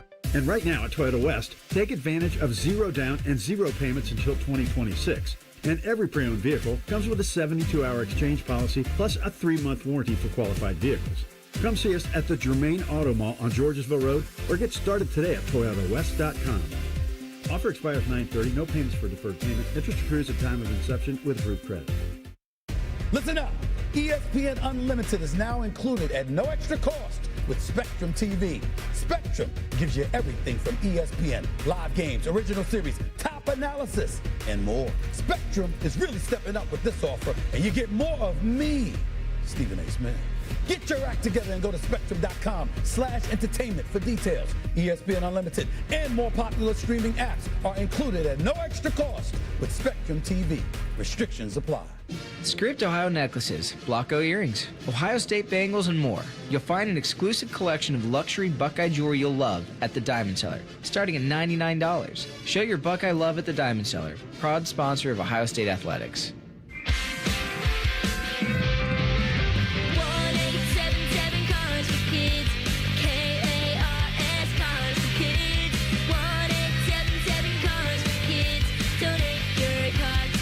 Call 1-877-CARS-FOR-KIDS to reach a friendly live agent. Donation's super easy, and your car can be picked up as soon as tomorrow. Call us now, 1-877-CARS-FOR-KIDS. Did you know you can donate real estate too? Buckeye Country Superfest 2026 is back for one day only in Columbus, Ohio. Saturday, June 13th at Ohio Stadium, featuring Tyler Childers. With special guests, the Red Clay Strays, Lord Huron, Sierra Farrell, Flatland Cavalry, and Caitlin Butts. Your nose on the grindstone, out of the pills. Tickets on sale now at BuckeyeCountrySuperfest.com. This is Ryan Krieger, and at Krieger Ford, we know life's busy. Let us handle your car care. Enjoy our convenient pickup and delivery service, or have our technicians come to you with our mobile service van. It's fast, easy, and hassle-free. Schedule your appointment today, only at KriegerFord.com. Grow Grown-ups, don't go back to school. Go forward through school into your future as an IT professional. Whether you're starting out, switching careers, or a veteran ready for change, My Computer Career can help you get into IT in just a few short months with no prior experience. So take the free career evaluation now at mycomputercareer.edu. Your rewarding career in IT awaits. That's mycomputercareer.edu. An Elite CompTIA certification partner. Financial aid is available to those who qualify, including the VA benefits. Other stations in town have started using AI voices. It's because they're cheap and they think you're stupid. Well, we may think you're stupid, but we don't think you're cheap, damn it. We're live and local with real people. The Fan, Ohio's real human destination. Would you enjoy watching a football game if the officials were paid a bonus for every flag they threw? Or a basketball game where the refs got paid for every foul they called? Okay, how about hiring a furnace and AC company that pays its technicians by the number of parts they can sell you? Hi, this is Dennis, president of Care Heating and Cooling, and today, this is how many companies operate. They call it performance pay, and it rewards technicians by paying them more for billing you more. Why is this bad? Because it abuses your trust in a technician to be treated fairly and honestly. At Care, we've been family-owned for 31 years and have always paid our technicians by the hour for repairs. We'll show you exactly what needs to be fixed and why, and give you our low upfront cost before we start. And unlike other companies, our technicians will never be rewarded for throwing more flags. Our Central Ohio-based staff is here for you 7 days a week. Care Heating and Cooling. Book an appointment online at careheatingandcooling.com or call us at 1-800-COOLING. When you need a company you can trust. All your favorite fan shows are available when you want them. Head to 971thefan.com and hit that subscribe button. The Fan, Ohio sports destination. Distilled sports discussion served in light beer quantities. You're listening to Bishop and Friends. Indeed you are. Time for a little thing or not a thing on a football Friday. Hit, fellas. Thing or not a thing. Sponsored by Billiards Plus. Find your next grill and everything you need for the master griller. Billiards Plus on Dublin Center Drive in Dublin. All right, so I saw this about 20 minutes ago from Brett McMurphy, who covers college football for On3. The University of Florida has canceled 3 future home-and-home series against Arizona State, Cal, and NC State. With the SEC adding a 9th league game in 2026 and a non-conference Power 4 opponent, SEC schools are beginning to adjust their future schedules. Thing or not a thing? I think it's perfectly fine for Florida to do that because, as anyone would know, if they're playing 9 SEC games, they're also playing Florida State every year. So that's 10 at that level. So I'm totally fine with them. They don't have to be held to a different standard than anybody else to have to play Power 4 teams every single time out. So I think this was a natural thing that happened, and I get it. They have to play FSU every year. There's probably some times where they're going to play the 9 SEC games. They're going to play FSU and Miami. So that's a massive schedule. And you've looked at Florida's schedule this year in terms of what the SEC did to them. Like what's coming down the pipe for them is absolutely absurd. So yeah, I'm completely fine with it from Florida with Florida doing that completely. When you first hear it, you're like, oh, wait a second. We're supposed to be saving these games. But then you remember that they do have that rivalry game with Florida State that's out of conference every year. A lot of times they do play Miami. So if they're doing that, yeah, that's fine. I do know, I believe, wasn't it that the SEC said they wanted to make sure there were 2 Power 5 games in that non-conference? I think it was just the one, wasn't it? I thought there was something in there where they wanted them to play 2, and it was they couldn't play more than 2 of one certain kind of school. Maybe it was an FCS school. Okay. I don't remember the exact wording there, but yeah, I would guess probably, Bo, those are years that they're going to play Miami and Florida State. So yeah, I'm okay with that. Here's Florida's 11 games to finish the season this year. South Florida last week, they lost. At LSU, at Miami, Texas at home, at Texas A&M, Mississippi State at home, Georgia in the cocktail party, at Kentucky, at Ole Miss, Tennessee at home, Florida State at home. Schedule makers did them no favors on that one.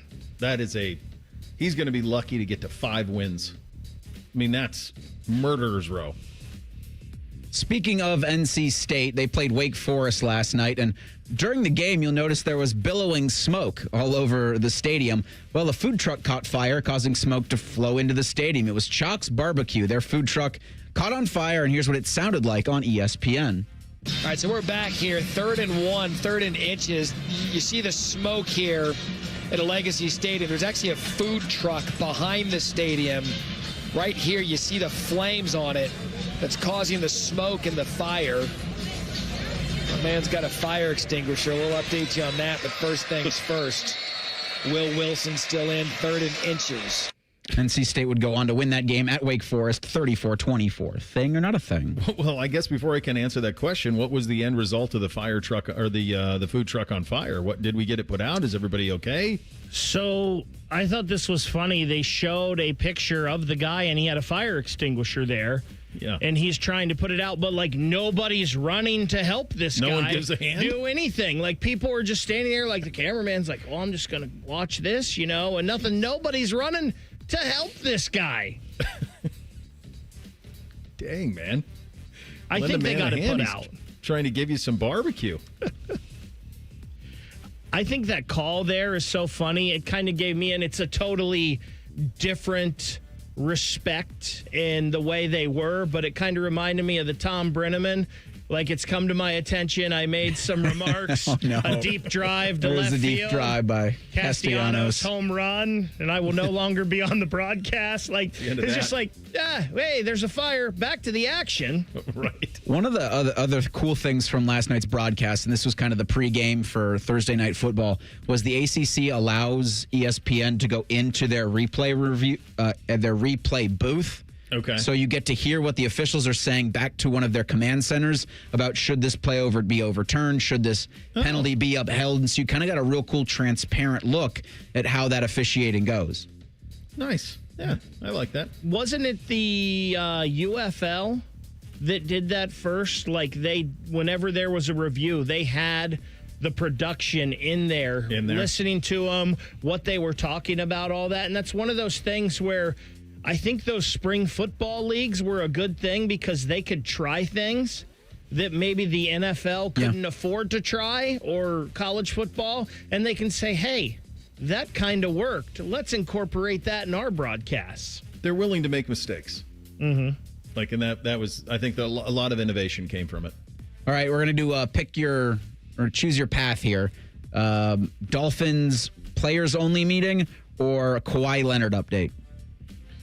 Do the Dolphins players, because I think the Leonard thing would take a lot to explain. Yeah, there's a lot of layers. There's going to be need a little bit for that one. But ESPN reported Thursday the Dolphins had a players-only meeting on the team's day off Tuesday following that bad loss to the Colts. It was reportedly to make sure the players of the Miami Dolphins remained on the same page.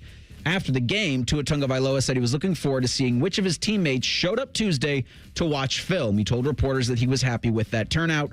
Last season, the Dolphins lost 6 of their first 8 games. Despite the late push, they still finished 8-9, 2 games out of an AFC playoff spot. Thing or not a thing? Probably the most confusing result of Week 1 was not that Indy won, but that they were that they buried them, and that the Dolphins just showed really no pushback at all. So then you go to this week and you say to yourself, well, how are they going to respond? And we did we beat the house yesterday, and Miami they were a favorite, were they not? Who were they? I know they're at home. There it is. They were 1.5 point favorite over New England. And you say, well, why are they a favorite? They were the worst team in the NFL last week, and New England was okay. Like, certainly they should go in there. So somebody must know something is kind of my read of it, which is why I took Miami to win the game. I don't think that there's anything to this long term, though. I think that they had a window where they were going to compete competitive in the AFC and be a playoff team, and that window has come and gone, and now they got to kind of figure out what they're going to be going forward. I think this is a thing because last week we talked about this Miami team, and it's like, man, there's something really not right here. There's something wrong inside of this team. Is it they've tuned out McDaniels? Is it Tyreek Hill being a cancer from the inside? Like, what is it? And this is kind of, it seems like to me, maybe a last-ditch effort for this team to rally together and figure something out, or this is going to go off the rails and people's heads are going to roll. Yeah, one or the other. It feels like they're headed towards that. Final hour of the program coming up next. We kick it off as we know the scores. Bake and I kept head above water last week, still floating at this point.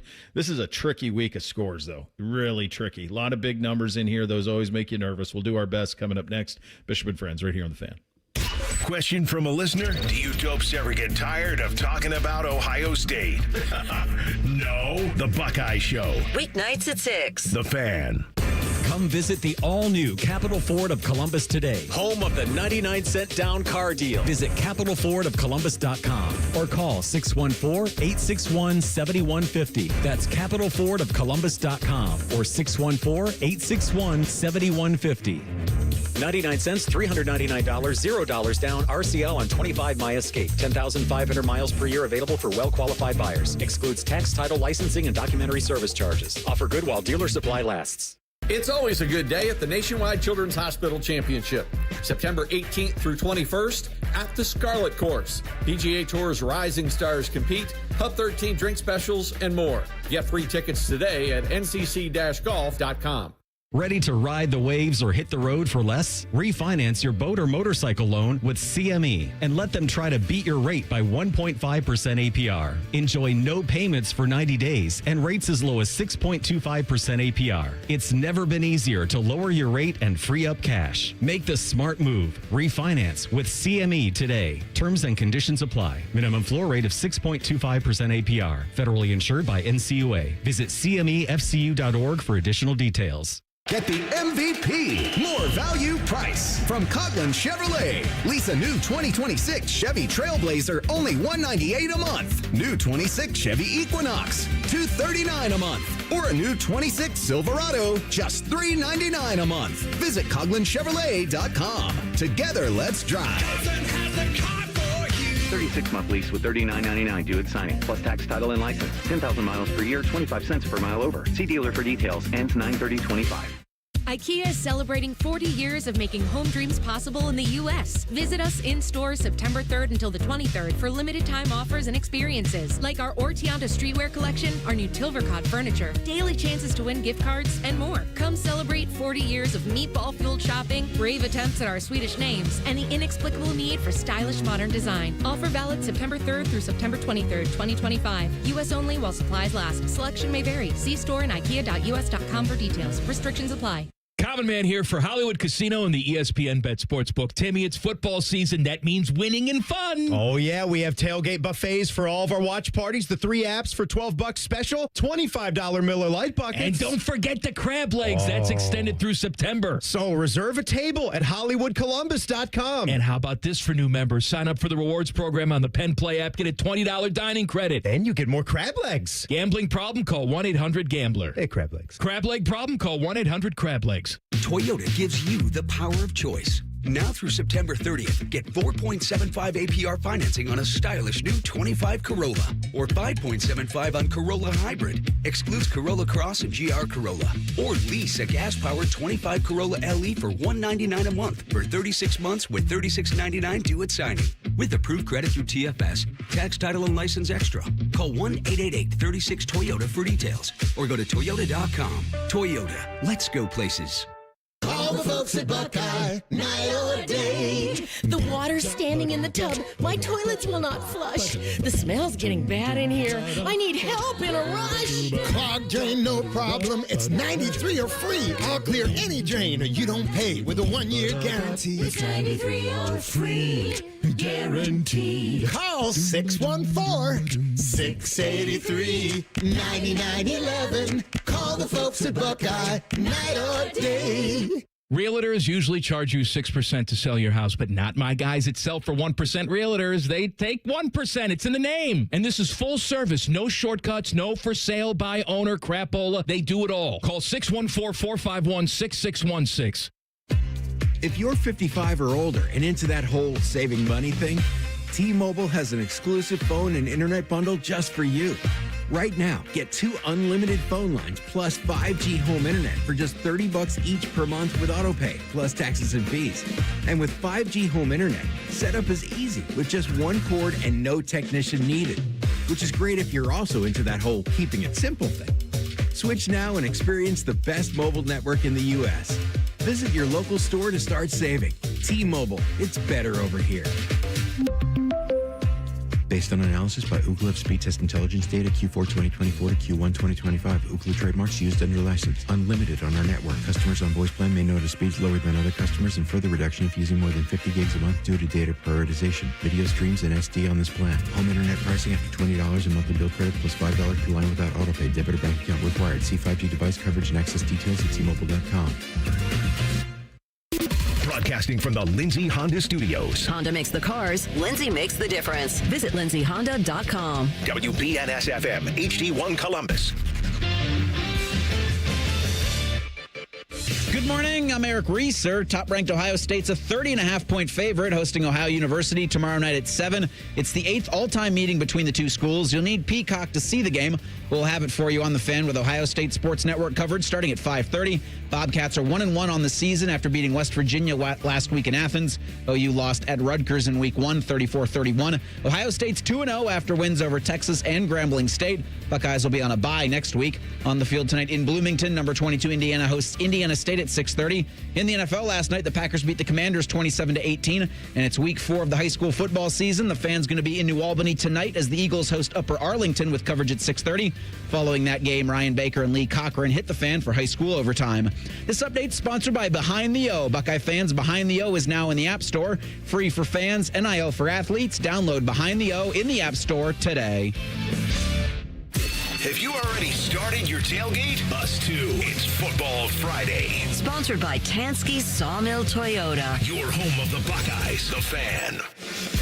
Our top men are working on everything except this show. This is Bishop and Friends. All right, final hour here on a Football Friday. Doug Lesmeries coming up in 28 minutes. Get you 3 things to a Buckeye victory at the end of the show. Right now, though, time to know the scores. It's time for Know the Scores on Bishop and Friends. Pretty good week for both of you last week. Treading water.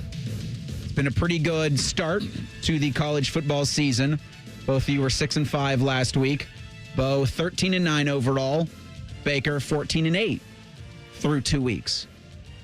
That's plus money. So let's work on improvement here then. We'll take it. So we pick 11 every week. We pick the 11 most interesting games to us every week, and we do so with the number, which is why you have to pay attention to the scores. 10 best games and Ohio State. Next week it'll be without because the Buckeyes are on a bye. As you heard the update anchor say, we will pick the Ohio State-Ohio University score at the end of the program. So you'll get 10 from us right now. We'll start tomorrow at noon. On the shores of Lake Michigan, Northwestern hosts number 4 Oregon. The Ducks are 28.5-point favorites, Bo. It's a weird game, man. It's weird for the number 4 team in the country to play in front of, 13,000 people? I've been there. It's crazy. It's beautiful. It's a great setting for it, but there's no parking there. There's one tiny little parking lot. That's it. Everything else is just going to be foot traffic in, and I don't know what it officially holds, but you'd be shocked at how small the thing is. It's pretty crazy that they're playing there. Oregon is an absolute buzzsaw, and some teams I might think about 28.5 and say that hook is scary. Not for this Oregon team. I think that they do inevitably end up blowing this thing open. I got Oregon winning this one 56-14.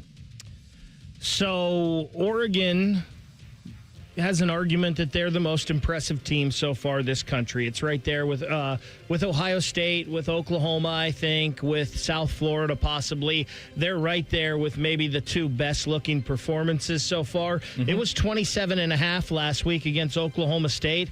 I don't think Northwestern and Oklahoma State are that much different. I've got the Ducks 49, Wildcats 3. At noon tomorrow in Atlanta, Georgia Tech hosts number 12 Clemson. The Tigers are 2.5-point road favorites, Baker. Man, my Tigers just haven't looked the part so far. They lose to what I thought was a pretty good LSU team, and then last week it takes them forever to get going against Troy. They're down 16-0 before they pull away and get a 27-16 win. Georgia Tech has been a little underwhelming to me as well. I thought that they would be a little better than they've shown so far.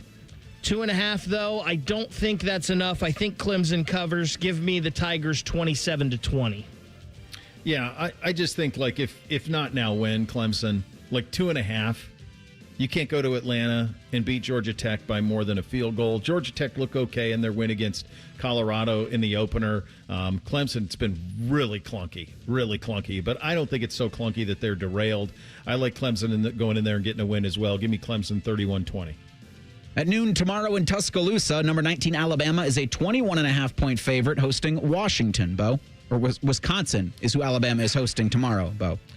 Yeah, I think I think two things happened.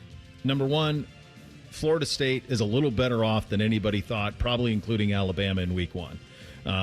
And I think Alabama's not as bad off as they were in week 1. The other part of this that factors in for me is I think Luke's got a mess on his hands at Wisconsin. I really do. And he's one of my favorite guys, and I never understood why he took the job to begin with. I thought it was always a very difficult job. And I think Kalen DeBoer is going to pour it on because I think he needs to. So I think even if this one is maybe a little bit more competitive than the final score would lead you to believe, I think when it comes down time to bury people, Bama is. So give me Bama winning this one, going away 38. So what do we need? What do we at? 21.5. Yeah. 38-14. Bo, we're pretty close on this. This game last year was 42-10. I don't know if Wisconsin's any better or not. I do think Alabama is better than they showed in that Florida State game. Experienced quarterback versus first-time starter in that one. I chalk a lot of that up to that. I think Alabama rolls in this one 34-10. The Biff Poggi era begins tomorrow at noon in Ann Arbor. Number 23 Michigan is a 28.5-point favorite, hosting Central Michigan. I believe this is Baker. Yep. Do we know how to pronounce this? I've heard Poggi, I've heard Poggi, I've heard Poggi. I think it's actually Poggi is what I heard from some Michigan men, but does it even matter? Yeah, no. We talked about this in their game against New Mexico when it was, I think, a 34.5-point spread. Big. Can Michigan score that much? Can they score enough to cover a 28.5-point spread? I don't think they can. Wolverines 31, Central Michigan, or the Fighting Connor Stallions 13. So I'm with you on everything except there's one factor that just screams to me when I see this number, and that is go win one for the Gipper. No Sharon Moore. Michigan's been wronged. Poor little Michigan. Why is he being punished? We didn't do anything wrong. So I think they come out inspired, and I think they come out to prove a point. So I do think Michigan scores enough. Just if you're Michigan and you're a Michigan fan, just let Underwood go, for crying out loud. He's plenty good.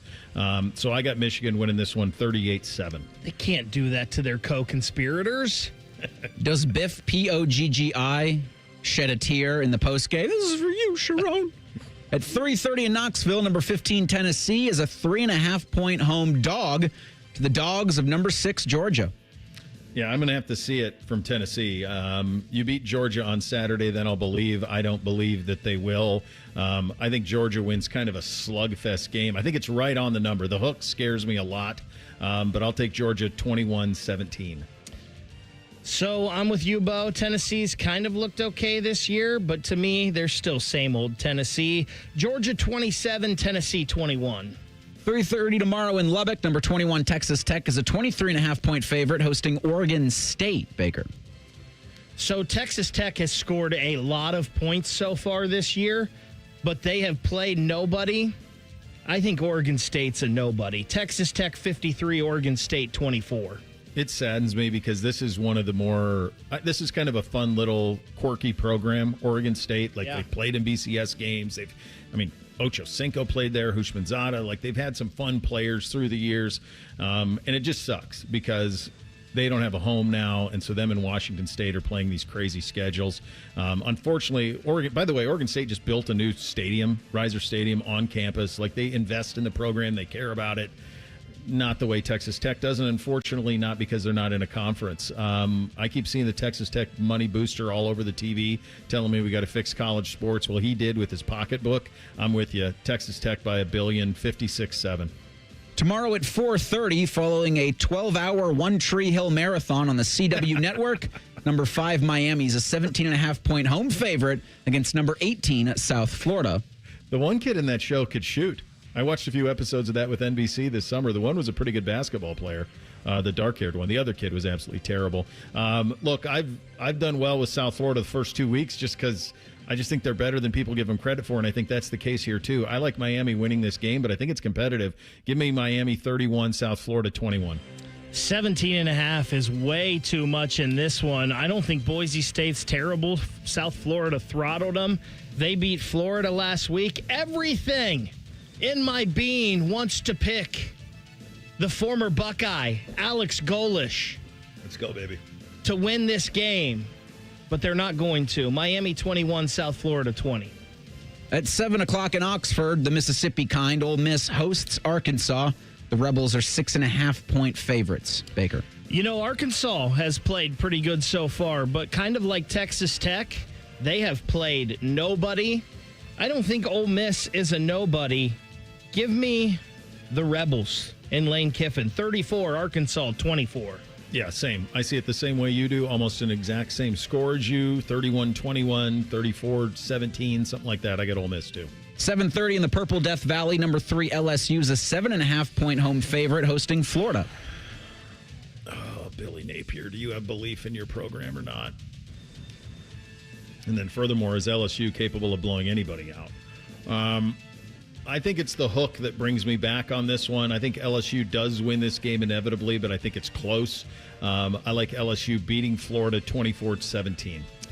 I am not a believer in Billy Napier in the Gators. I've thought they've been overrated the whole time. But if you go back and look at the history of this game, it's usually somewhere in that 7 to 14-point range. So let's go pretty much right in the middle of that. LSU 27, Florida 17.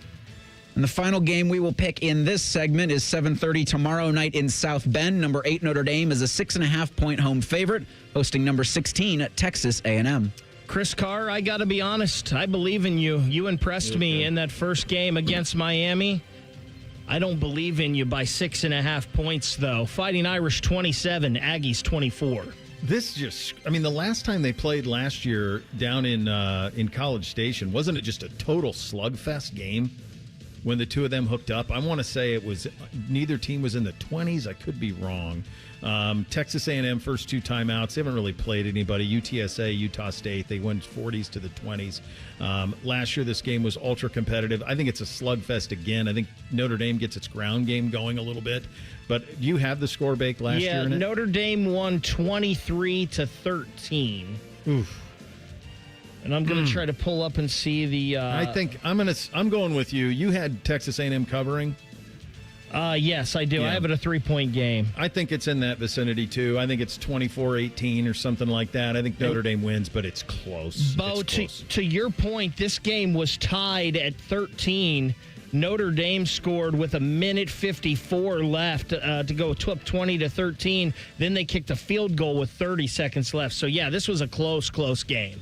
Yeah, so I think you get another close one in South Bend. That's a big game for Marcus. 0-1 with the loss to Clemson.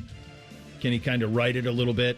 That's kind of the idea on that. So something to watch for on that side of things. We'll pick the Ohio State-Ohio game coming up later in the program. Speaking of the Ohio State-Ohio game, what do we want to see from the California kid in Week 3? We'll get to that coming up next. Bishop and Friends right here on The Fan.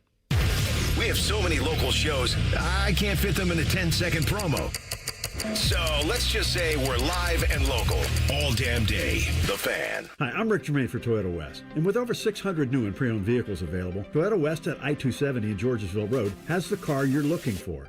And right now at Toyota West, take advantage of 0 down and 0 payments until 2026. And every pre-owned vehicle comes with a 72-hour exchange policy plus a 3-month warranty for qualified vehicles.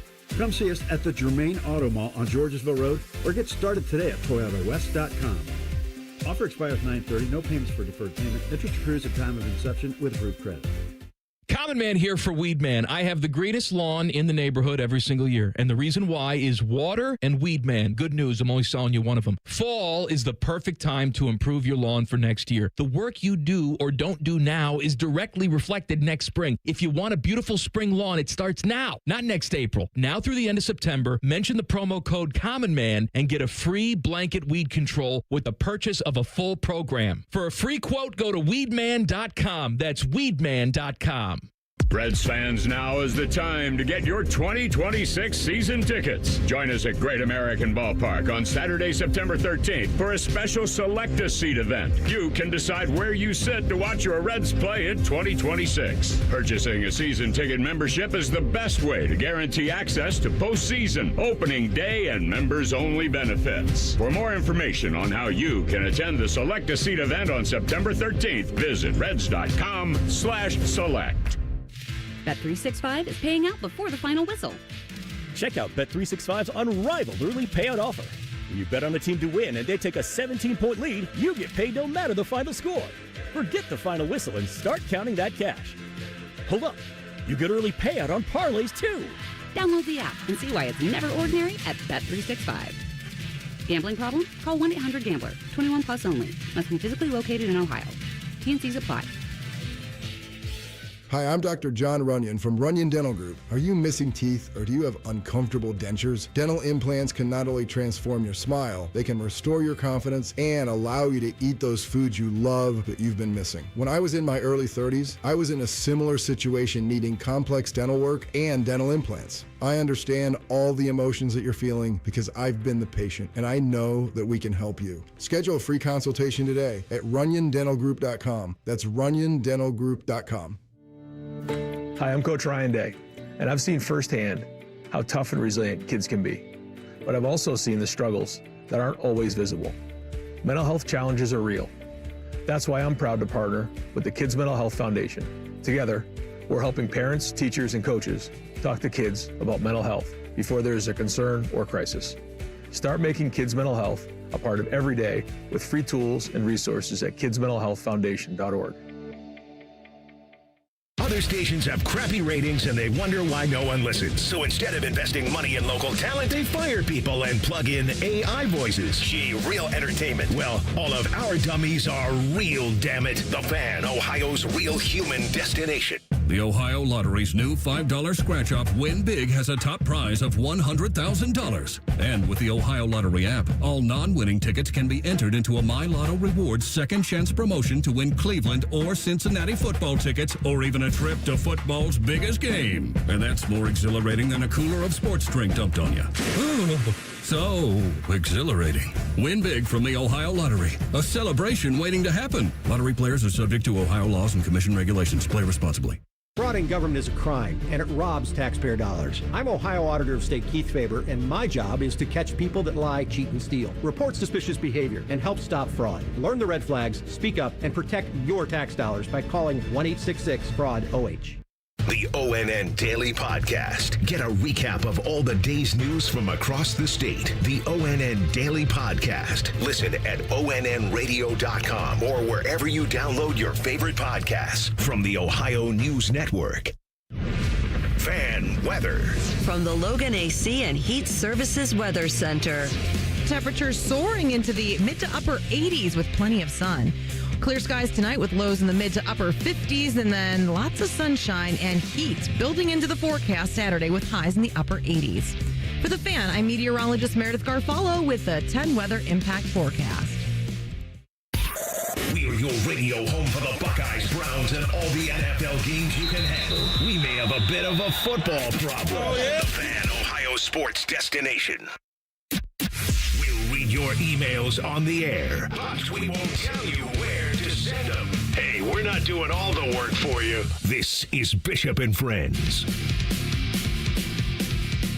It's a high school football Friday night. The Capital Florida Columbus High School football game of the week takes us to New Albany Friday. The Eagles host the Golden Bears of UA. Coverage starts at 6:30. The kick at 7. After the game, it's Byers Subaru Dublin's overtime with Bake and Lee. That is every Friday night for high school football right here on The Fan.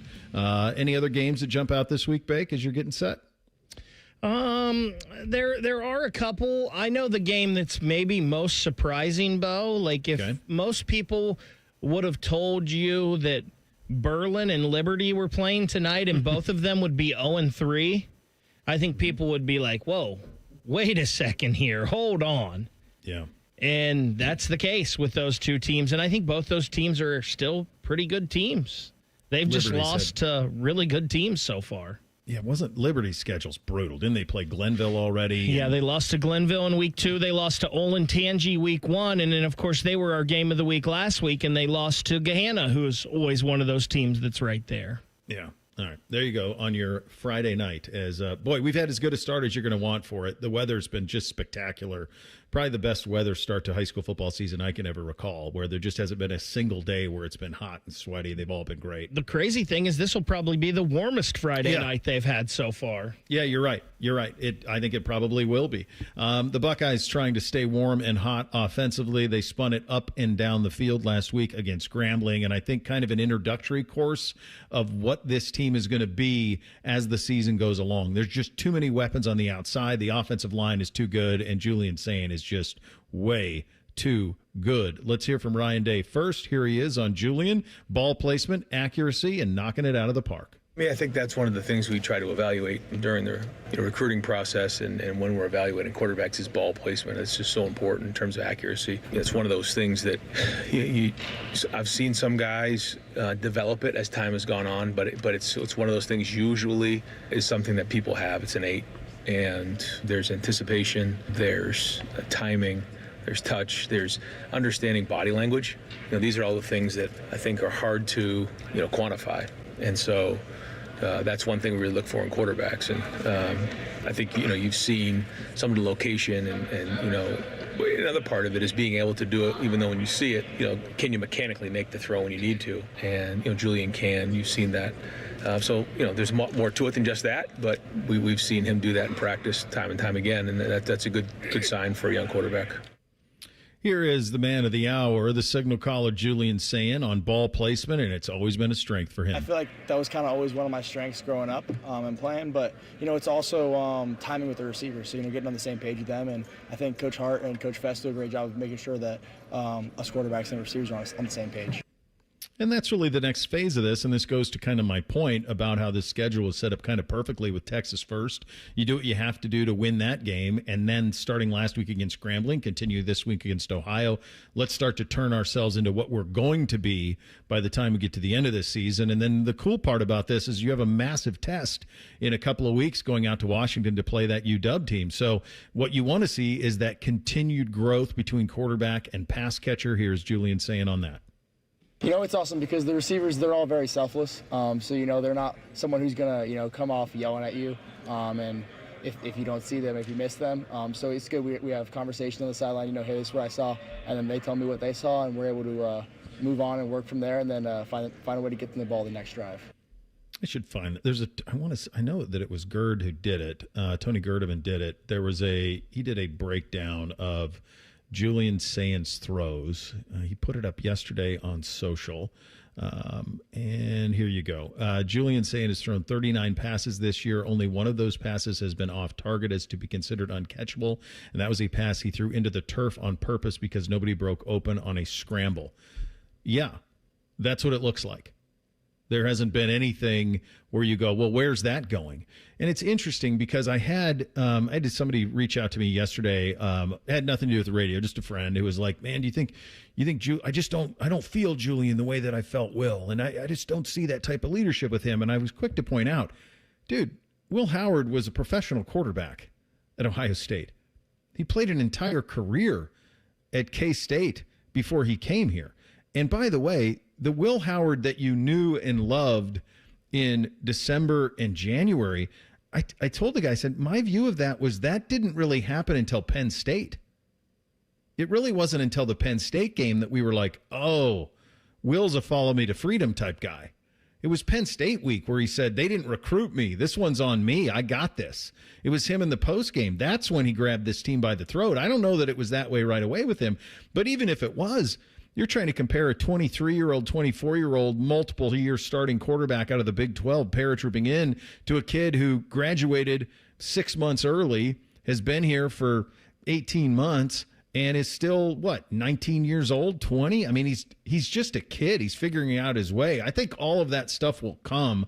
I don't know how you could grade him any way other than A+ through 2 games. He's done everything, and I think, as I've said, even in the Texas game, I said this during the Texas game, he can handle a lot more than they're giving him, and I think you're going to continue to see them load up his plate this weekend. Yeah, I agree with you on the grading and on what the asks of him are going to be increasing this week. You'll have the bye next week to fine-tune.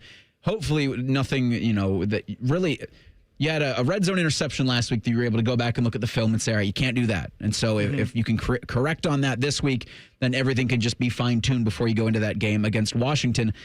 But over the next 2 seasons, the 2 seasons following this one that you have Julian Sain for, he's going to wind up more like Trevor Lawrence at the end of his career in terms of how he carried himself, less like Will Howard. Like, I don't think Julian's got that in him where he's going to be the fiery type on the sideline, putting out cigarettes and slapping linebackers after they've made big plays. Like, that's just not who he's going to be.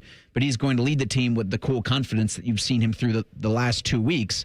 I think that's just going to be amplified by the play that he has gets better and better as we look from week 3 where we're at now out to week 10, week 11, week 12. Like CJ even. Yeah. I mean, CJ didn't lead that way. No. Listen, you could tell right from the very first media availability that both of these quarterbacks had this summer, maybe even last spring. Like, this is going to be different at the quarterback spot this year as far as the leadership and what you get. Like, they're not going to be putting Julian out there this year for media availability after Ryan Day's press conference every week like they did Will last week. If you were last year, you remember it would be Ryan, it would be Chip or Jim, and then it would be Will Howard at the podium for 15 minutes, and it's just different. And you know what? That's okay, because what we want is results on the field. And so far, and I've used the term a lot, but it just looks right with him right now. It does. You saw him in person, and look, at Texas, they were limiting him a lot. It was like they were pulling back on the reins because they felt like that was the way they needed to win that game. They let it loose last week, and it all looked right. Now, this week is going to be a little bit of a tougher test for him. So maybe we'll get to see a little more of what the true Julian Sain is, but I think we've kind of seen it already. And I think that's one of the things that kept Lincoln in the battle for as long as he was with Julian's, because he had more of what you would call that dog like Will Howard. And I do think there's a lot of coaches and football guys that love the hell out of that. And so that's one of the things that was able to keep him still in that QB competition for as late as it went. Yeah, because from a passing the football perspective, the gap is pretty big. Sain gets it out as quick as I've ever seen. He's as accurate as you've ever seen, and I think only more to come on that side of thing. One other thing to watch for tomorrow night that I think will be fascinating, Bo Jackson made a statement in the second half of that game against Grambling. Ryan Day made a statement with him fumbling the ball out of bounds, and I think you, Reese, brought that up, and I buttressed it earlier this week. They obviously think that there's more to him, and maybe he can have a much bigger role in this offense, but they need him doing all the little things. So that'll be something I watch for this weekend a lot, is what does that running back rotation look like, especially in the first half of the game? Do we start to see 25 a little bit in the first half? Those are the things that I'll be watching for tomorrow night when these two hook up at Ohio Stadium. Doug Lesmeries going to join us in 2 minutes. Bishop and Friends right here on The Fan. This just in, hot off the bench press. Planet Fitness has expanded strength equipment. Save $28 or more when you join today. We're raising the bar with these benches, and our hack squat will have you actually looking forward to leg day. Plus, we're still repping all the best-in-class equipment we've always had. There's no better time to get stronger. So join Planet Fitness today and save. Just $1 down, $15 a month. Offer ends September 12th. See Home Club for details. Come visit the all-new Capital Ford of Columbus today. Home of the 99-cent down car deal. Visit CapitalFordOfColumbus.com or call 614-861-7150. That's CapitalFordOfColumbus.com or 614-861-7150. 99 cents, $399, $0 down, RCL on 25 My Escape. 10,500 miles per year available for well-qualified buyers. Excludes tax, title, licensing, and documentary service charges. Offer good while dealer supply lasts. If you're 55 or older and into that whole saving money thing, T-Mobile has an exclusive phone and internet bundle just for you. Right now, get 2 unlimited phone lines plus 5G home internet for just $30 each per month with autopay, plus taxes and fees. And with 5G home internet, setup is easy with just 1 cord and no technician needed, which is great if you're also into that whole keeping it simple thing. Switch now and experience the best mobile network in the U.S. Visit your local store to start saving. T-Mobile, it's better over here.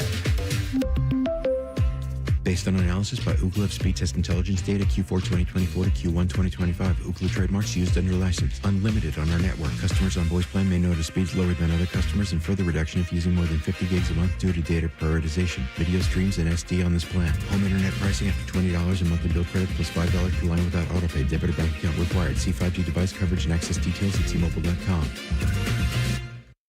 The Fan Guest Hotline is sponsored by Columbus, Worthington, Air, and Bryant. Doing whatever it takes to keep you and your home comfortable. The Fan. When General Sherman marched through Georgia, he was listening to this show. Use your skills for good, young warrior. This is Bishop and Friends. It's Friday. It's a football Friday. It's 11:30. This is the time we talk to Doug Lesmeries, the Bill and Doug Show on YouTube, Substack, Bill and Doug on Ohio State football. Find them there. Find him here every Friday at this time. My friend, you covered a great many Ohio State games through the years, a great many games like the one we're going to have here tomorrow night. What are you looking for in a game like this? Yeah. So I think a couple of years ago when they played Toledo, and Toledo had Daquan Finn at quarterback, and he came in and I thought really battled in the shoe and scooted around a little bit, mobile quarterback. And I think it was either year 1 or 2 of the Jim Knowles defense. It was like, hey, I wonder, he hit a couple things on Ohio State moving around. Let's see how Ohio State handles some quarterbacks who can scramble later in the year, right? There was a little bit of an indication, and then later in the year they had some issues with that. Parker Navarro for Ohio ran for 1,000 yards last year as a QB. He can move around a little bit. Damon Williams Jr. for Washington's on the horizon in 2 weeks. He can move around a little bit. So when you have a great defense, this goes back to Johnny Manziel beating Alabama, right? I mean, this is the whole – when you have a great defense, which Ohio State has, sometimes your best shot is a quarterback who can turn broken plays into something. So a little bit of an indication, a little bit of a read on how they handle Parker Navarro, I think will tell us maybe a little bit about some things down the line. Yeah, I kind of make the case all week that I think this schedule sets up brilliantly for Ryan Day. He gets kind of a showcase Super Bowl out of the gates, and clearly the goal there was just win the game by all means necessary in the surest way possible. And then you get this Grambling, Ohio kind of tune-up build towards what you're going to be before going out and getting a major test at Washington. And I think this type of schedule is perfect for Ohio State in terms of building this, because it allows for a massive win, a massive metric win against Texas, but now you get to see what I think this team is going to be, which is, I think they're offensively, Doug, I think they're going to spin it all over the place with this kid. Yeah, no, I think that's right. And even the bye weeks, right? So you got these non-conference, then a bye, then a stretch of 4 interesting games, then a bye into Penn State. It really is, to your point, is setting up for Ohio State to find itself, and especially 2 new coordinators, losing so many guys to the NFL. They did, right? So, I mean, Ryan Day would never pick Texas in week 1, right? I think they'd always rather have that game be in week 2 or week 3. But, I mean, overall, and then, even this, right? Texas, number 1. Grambling, right? Way down the list. Ohio, but it's by a stats index we like to cite, the Fremeau index. They're the number 70 team in FBS. They're literally the middle. They're the middle of FBS. They've, this is a significantly better test than Grambling, right? But it also is a great prep for what's ahead with Washington and Illinois and Minnesota and everybody else. So I agree. I started the show with this. I'm curious your answer to this. What if you're Ryan Day and to a lesser extent Ross Bjork? What do you think the Ohio State football schedule should be? Who should be on it? What should it look like?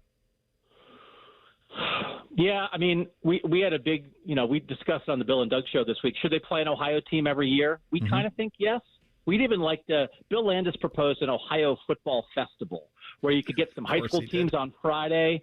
Maybe you get maybe get another MAC game in the shoe at noon, and then Ohio State. Like, let's play that. Like, right? Let's go nuts, right? So, embrace Ohio football, right? Have one of those games. I think you should play Ohio, and then I'd play an SEC team every year. So I think that I hope the Bama thing, the scheduled Bama games for 27 and 28. I don't think they're going anywhere. I hope they don't. They got Georgia right in 30 and 31. I think that's the exact right thing, because sometimes they like to play the Pac-12 in the old days because they thought they had something in common with the Pac-12. Well, now they ate the Pac-12. So who else should you play?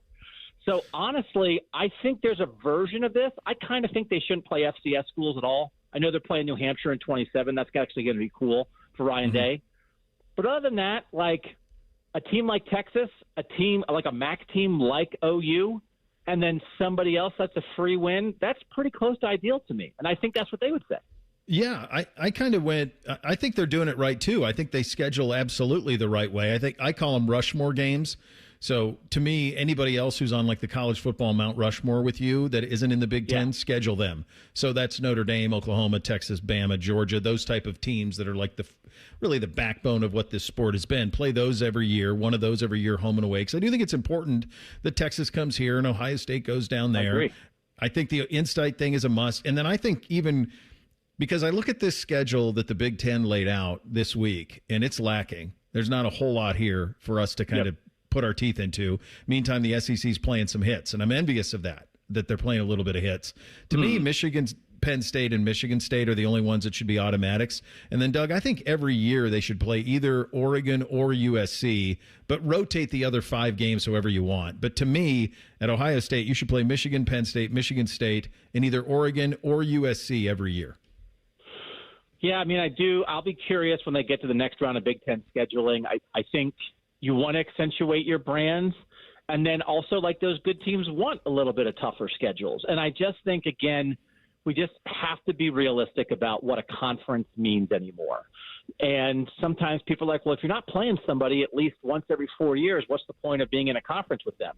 And the point of being in a conference is to sell TV packages. So, like, why are we beholden to, like, how could we live in a world where Ohio State doesn't play Rutgers and UCLA every 4 years? I don't know. I could live in that world very easily. I'm fine with that world.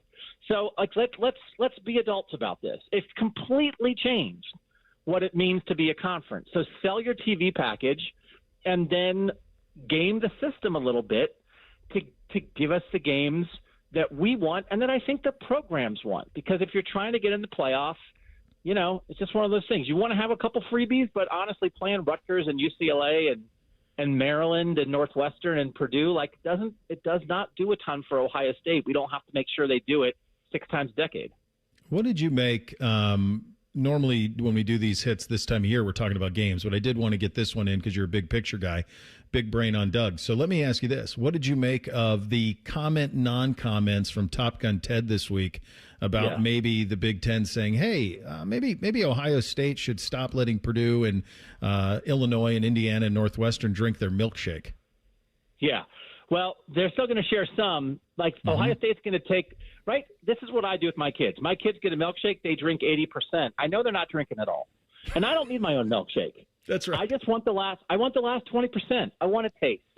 Hey, you got the confetti cake milkshake? I want to taste. Yeah. I think Northwestern and Purdue and UCLA are okay with the taste, right? And so the good thing is that Ted Carter didn't say 5 years from now, we'll be in the Super League. We'll forget that Purdue even existed. He could have said that. So to say, hey, I think we might get to a world where we don't share the revenue equally, as long as the word share is still in there in some form, share unequally, great. You're still sharing some. And the thing we have to remember is, and I actually want to dig into this a little bit more, I don't know what the number was exactly that everybody was sharing and getting the equal amount 20 years ago, right? Yeah.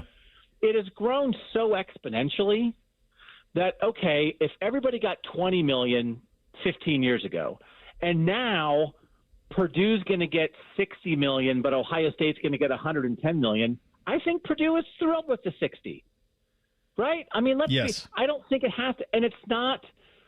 And when you have to pay your labor force, the whole game changes. So we understand all of this, and nobody was surprised by what he said. But A, he didn't say it's happening tomorrow. and B, he didn't say we're going to blow them off the face of the earth and cancel their football programs. So honestly, I think it's a win for those smaller Big Ten schools. Yeah, I think furthermore, if Purdue or somebody did have a problem with it, like, what are you going to do? Like, where are you going to go? Like, if you don't like it, so what? Reality. It's the reality of the sport. I'm sorry. Yeah. I'm sorry. But it's always been the haves and have-nots to some degree. This is like the last remnant of that. Yeah. That we share this part of it equally, but our donor base is much bigger. Our practice facility is much better. You know, all that kind of stuff. Well, I'm sorry. I'll tell you this, Doug. One thing that is, and I don't agree with a lot of what Tony Petitti said when he had his availability at the Big Ten meetings, but one thing that I can't argue is that him and his coaches and his presidents, they're all rowing in the same direction on this, even if it's stuff I don't necessarily like. Yeah. And there's, you know, it's good. People are saying stuff. Right? We just need the Big Ten to be in the conversation. They're clearly in the conversation on the football field. Watch what Ohio State and Oregon are doing on Saturdays. We know that. But this stuff all matters. And I apologize. We just have to live in the real world. And it's just not going to be the way it was before. It's not. When everyone shared money and all sports, there's enough money for every sport and every team, right? That's because there was no money for the players. Okay, now we're going to pay the players. That means somebody's going to get short shrift somewhere. But it doesn't mean you have to get zero, right? So I think Purdue will be okay. It'll just be different.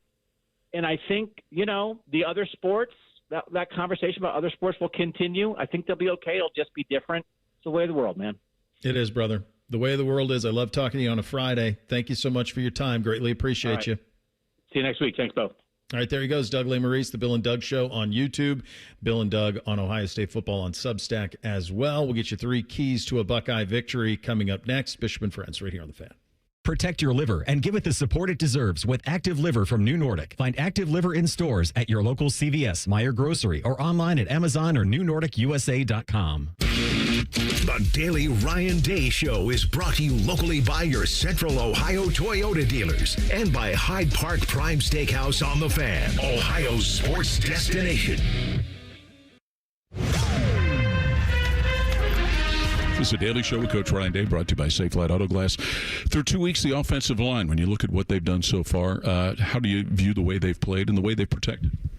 I think it's solid. I think, you know, when you're talking about protection, every asset of, you know, the offense is in consideration when it comes to the passing game. So the protection with the running backs is critical, the timing of the routes, how quickly guys can get open, the decisions that are made by the quarterback, but ultimately it comes down to the offensive line. So there's been good, play.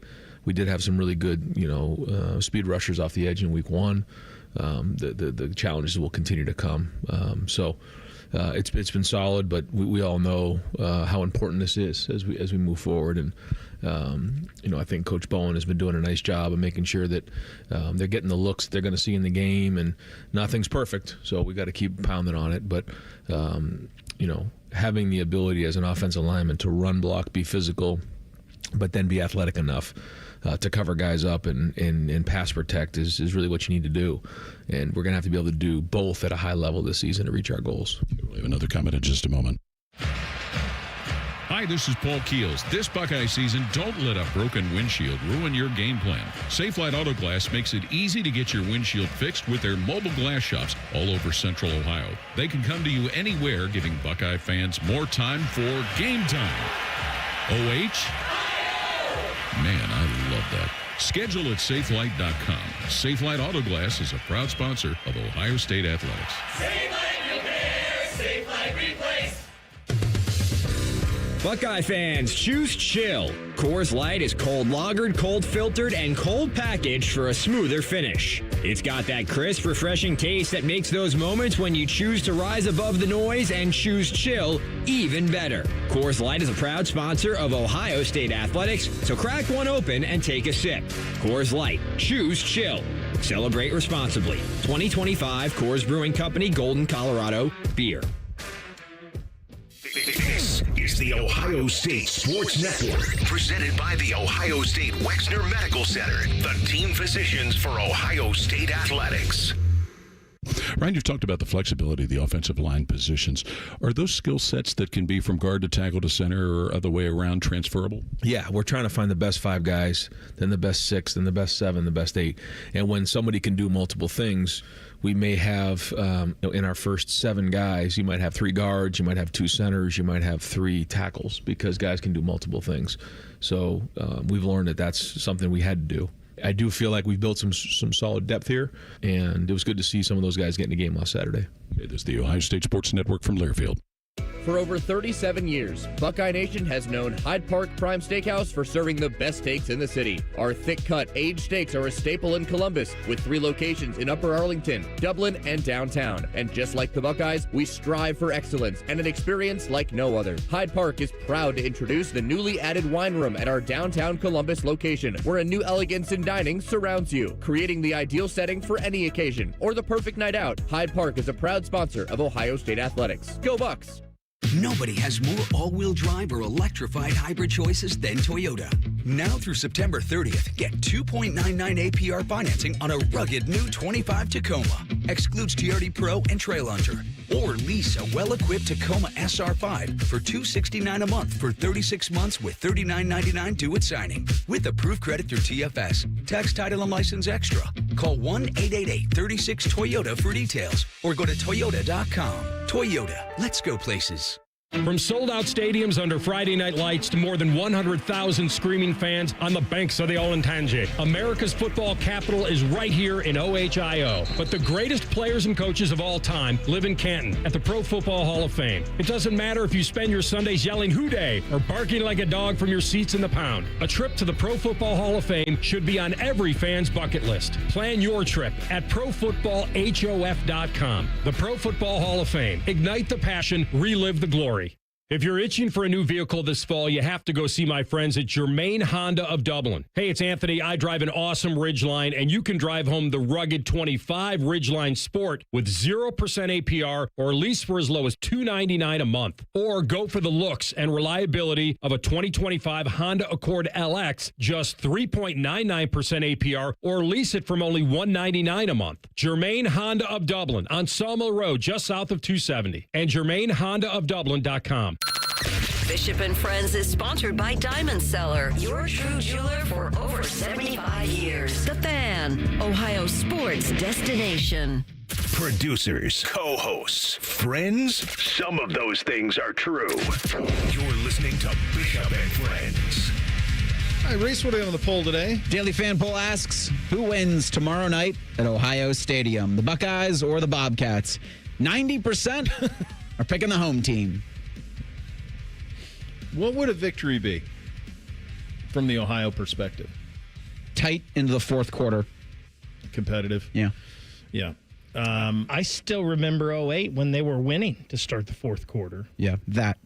It was a different world, wasn't it, with Tress? God bless the lieutenant governor, but it was just a different experience covering those teams. Like, they would be sluggish. You win like 24-14 over a MAC team. You're like, can we go, please? I believe it was 14-12 that day heading into the fourth quarter, and Ohio State scored 2 touchdowns in the fourth quarter to win. Yeah, I mean, it just was a different way of going about your business. Urban changed it. And then Ryan, it's been that way too, where you just annihilate people and then on to the next. That's kind of the way that it goes. I will have my eyes on Rufus. He better not. Good luck. He better not. Great piece on ESPN about the kid who did it. Did you see this? I saw Jared Smalley had an interview with the guy who was in the Rufus costume. Yeah. ESPN did it too. Pretty good, like how it was all kind of like how it was a long, long con to get to that point. Can we get Bob and Schlegels to just escort Brutus all day tomorrow? I think Bob's in the Sunshine State. So, well, get Schlegels down there and have him as Brutus's, like, who's that big guy with the Eagles, Big Dom? Have Schlegels be Brutus's Big Dom so that he doesn't because Brutus is entertaining 105,000. Rufus is like a ninja. Yeah, he can sneak around and be anywhere. Speaking of Dom, he's got people. Can't Dom get some of his best men on this? Yeah, he's some of his best men. Yeah, some of his best. I'll talk to him about that tomorrow to make sure not a single hair is is harmed on Brutus's perfectly shiny melon. Time for 3 keys to a Buckeye victory. Hit it, fellas. 1, 2, 1, 2, 3 things. Sponsored by Buckeye Lake Marina, Central Ohio's largest selection of new and pre-owned boats. Find your next dream boat at BuckeyeLakeMarina.com. I love the way that they did this schedule if I'm Coach Day. For us, you have to look for other things. It's hard to find a scenario where Ohio can win this game. So to Reese's point, can they keep it competitive in the second half? But really, this is about what Ohio State is going to do. And I think the thing that we all just kind of want to see is a continued progression of the pass game. Julian Sand has thrown 39 balls. Not a single one has not gone where he wanted it to go. Bad timing on the one interception. Other than that, everything is absolute perfection. So you just want to see that continue to grow. I want to see the pass game continue to be expanded. I want them to spin it early and often because I think that's what this team is going to be when it's at its best. And I just want to see another positive step in the right direction there. And I think that we'll probably get it. But that's number one for me, is just to see that pass game continue to evolve in a positive manner. Hearing from Ryan Day in that commercial break, I wonder if the pass game's going to expand at all. I think they're going to give Julian plenty of opportunities to throw the ball, but hearing Ryan talk about they still want to find their 5 best on the offensive front makes me think back to Urban Meyer when he said he wanted to do 250 on the ground and 250 in the air. That could be that on Saturday, where you get a heavy dose of running the football. Yeah. Just to see what they've got with those ponies in the stable. So, Reese, I don't agree with Ryan Day that they're still looking for their best 5 up front, because Ethan Onion was just gotten 2 series in 2 games when it really mattered. And I think if that was the case, he would have gotten more, but I don't know. That's just me paying attention to the scores. For me, it's keep your foot on the gas, right? I know that Ohio's a good team and they can be a little dangerous. And I know this is an in-state opponent and you don't want to embarrass anyone. But we need to still see Julian in this offense going at full speed against an opponent that's a little better, because they didn't go at full speed against Texas. You held them back a little bit. You let them loose against Grambling. Let them loose tomorrow night in the shoe. Yeah, and I think on the other side of that, and Doug brought this up, it's pretty smart the way this is going to work with Navarro and his ability. He's more than a willing runner. This goes to my number 2. You're building for a way more than willing runner at Washington in a couple of weeks, and a real dual threat quarterback. So this is kind of the perfect little practice game for the Buckeye defense in terms of how they're going to go about their business and staying home. And I think this is also a game, as we saw last week in their win against West Virginia, where Navarro will put it in harm's way. So I'm going to call my shot here a little bit. This feels like back-to-back games with the Caleb Downs interception. And that's something I'm going to be looking for on Saturday night. Yeah, I think you're going to be safe, especially in tight moments where you think to yourself before the Ohio offense takes the field, boy, the Bobcats need to score here. That's the most likely time Parker Navarro will cough it up. It's all about contain. I don't think this week, like the last 2 weeks, you'll see them get home with 4, because I don't think that'll be the ask. I think Matt Patricia's going to have dialed up blitzes. That'll be the guy that gets home. And Arvell Reese, a Sonny Styles, a Caleb Downs coming off the edge. It's a lot of keep him in front of you, because to your point exactly, Washington's got a very, very willing runner who will kill you with his legs, especially on those third downs. Listen, guys, it's not good radio when we all say the same damn thing. And as I look down at my paper at number 2, I have one word written down, and it's contain. Mm-hmm. This is a guy that can beat you with his legs. Make him beat you with his arm. Keep him in front of you. This is 1 week, Bo, where I don't care if the Ohio State defense has a lot of sacks. I don't care if there's a lot of pressure, but let's keep this guy in a box. Let's keep him in the pocket and make him beat you with his arm. Yeah, and I think there's a reason that all of these things are going to kind of sound the same, because this is a 30.5 or 31.5 point favorite that we're dealing with here. So this should, and Ryan Day takes care of these type of games. He has historically, which gets me to number 3, which is just, it's one of the ethos of this show. It's act accordingly. Be you. Run your stuff. Bury him. You're 4.5 touchdown favorites for a reason. Look the part. Most people aren't going to see this game. This is a peacock game. Most people around the country aren't going to see it. So this is a bottom line game. So if you're watching, somebody around the country is watching Ole Miss in Arkansas or LSU in Florida, and they look on the bottom line and they see Ohio State 35-0 at half on Ohio, okay, Buckeyes acting accordingly, doing their part. That's the last one for me. Act accordingly. Handle your business. Final one for me, keep it clean. I think Ohio State's been really good penalty-wise through the first 2 weeks of the season. That needs to continue. Are you going to let Ohio stay on the field? And that's something that the Bobcats were able to do last week against West Virginia. You also want to win the turnover battle. No more red zone interceptions, Julie, although you don't think that's going to happen with saying, but if I feel like the Buckeyes will win the turnover battle by a pretty decent margin, that'll be enough, again, as you go into the bye week, not having an opponent until September 27th. Final thing for me is the same thing as it was last year, even though I know the opponent is different, but stay healthy. I don't want you guys in the training room on your bye week. I want you taking the week off, relaxing, resting, getting ready for that trip to Washington. With all of that being said, when this spread came out, I thought it was too much. I respect this Bobcats team. I think they're right there in the running with Toledo to win the MAC. I think Parker Navarro is a dangerous quarterback. And listen, Ryan doesn't do what Urban does. He doesn't like to embarrass people. And I don't think he's going to want to embarrass an in-state opponent. The 30.5 is just too much to me. Buckeyes 41, the Fighting Eric Reesers 13. Well, I see it very similarly, Baker. 42-13, the Ohio State University.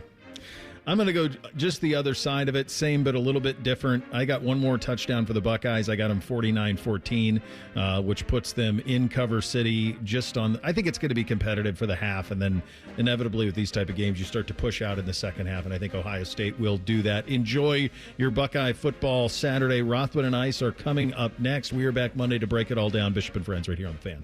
The Big Nine was a sad, incomplete place. Enter Ohio State. The rest is history. The Buckeye Show. Weeknights at 6. The Fan. Don't sweat it. Call Care Heating and Cooling and we'll fix your air conditioner fast. 1-800-COOLING. Hey, Buckeye fans. As the official wing sponsor of Ohio State Athletics, Roosters is kicking off an incredible giveaway you won't want to miss. This football season, we're giving away 12 ultimate Buckeye experiences. 3 drawings, 12 winners with prizes including tickets, sideline passes, and 3 trips to a Buckeye first-round postseason game. Go to roosterswings.com to register and see all the details. 3 drawings, 12 amazing prizes. Register today and every day. Roosters, a fun, casual joint. We've all got our daydreams, right? Little things, big things, things you know one day you'll do. Then out of nowhere, cancer. And all your plans don't change a bit. I would know. I'm about to jump out of an airplane with my dad. Our first time skydiving solo. And my second year since starting cancer treatment at Ohio Health. All right, Dad, let's go. You keep making plans. Visit ohiohealth.com/keep making plans. 1-877 Cards for Kids. KARS Cards for Kids. Ready to get rid of that old car? Donate it to Cars for Kids. Call 1-877-CARS-FOR-KIDS to reach a friendly live agent. Donation's super easy, and your car can be picked up as soon as tomorrow. Call us now, 1-877-CARS-FOR-KIDS. 1-877-CARS-FOR-KIDS. Donate your car today. Did you know you can donate real estate too? Come visit the all-new Capital Ford of Columbus today, home of the 99-cent down car deal. Visit capitalfordofcolumbus.com or call 614-861-7150. That's capitalfordofcolumbus.com or 614-861-7150. 99 cents, $399, $0 down, RCL on 25 My Escape. 10,500 miles per year available for well-qualified buyers. Excludes tax, title, licensing, and documentary service charges. Offer good while dealer supply lasts. If you're 55 or older and into that whole saving money thing, T-Mobile has an exclusive phone and internet bundle just for you.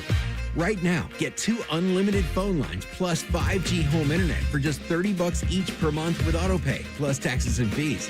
And with 5G home internet, setup is easy with just 1 cord and no technician needed, which is great if you're also into that whole keeping it simple thing. Switch now and experience the best mobile network in the U.S. Visit your local store to start saving. T-Mobile, it's better over here. Based on analysis by Ookla of speed test intelligence data Q4 2024 to Q1 2025. Ookla trademarks used under license. Unlimited on our network. Customers on voice plan may notice speeds lower than other customers and further reduction if using more than 50 gigs a month due to data prioritization. Video streams and SD on this plan. Home internet pricing after $20 in monthly bill credit plus $5 per line without autopay. Debit or bank account required. See 5G device coverage and access details at T-Mobile.com. All the folks folks at Buckeye, night or day. My toilet's clogged, backed up too. The sink is running slow. Water's backed up everywhere. Oh, please don't overflow. Clogged drain, no problem. It's 93 or free. I'll clear any drain or you don't pay with a 1-year guarantee. It's 93 or free.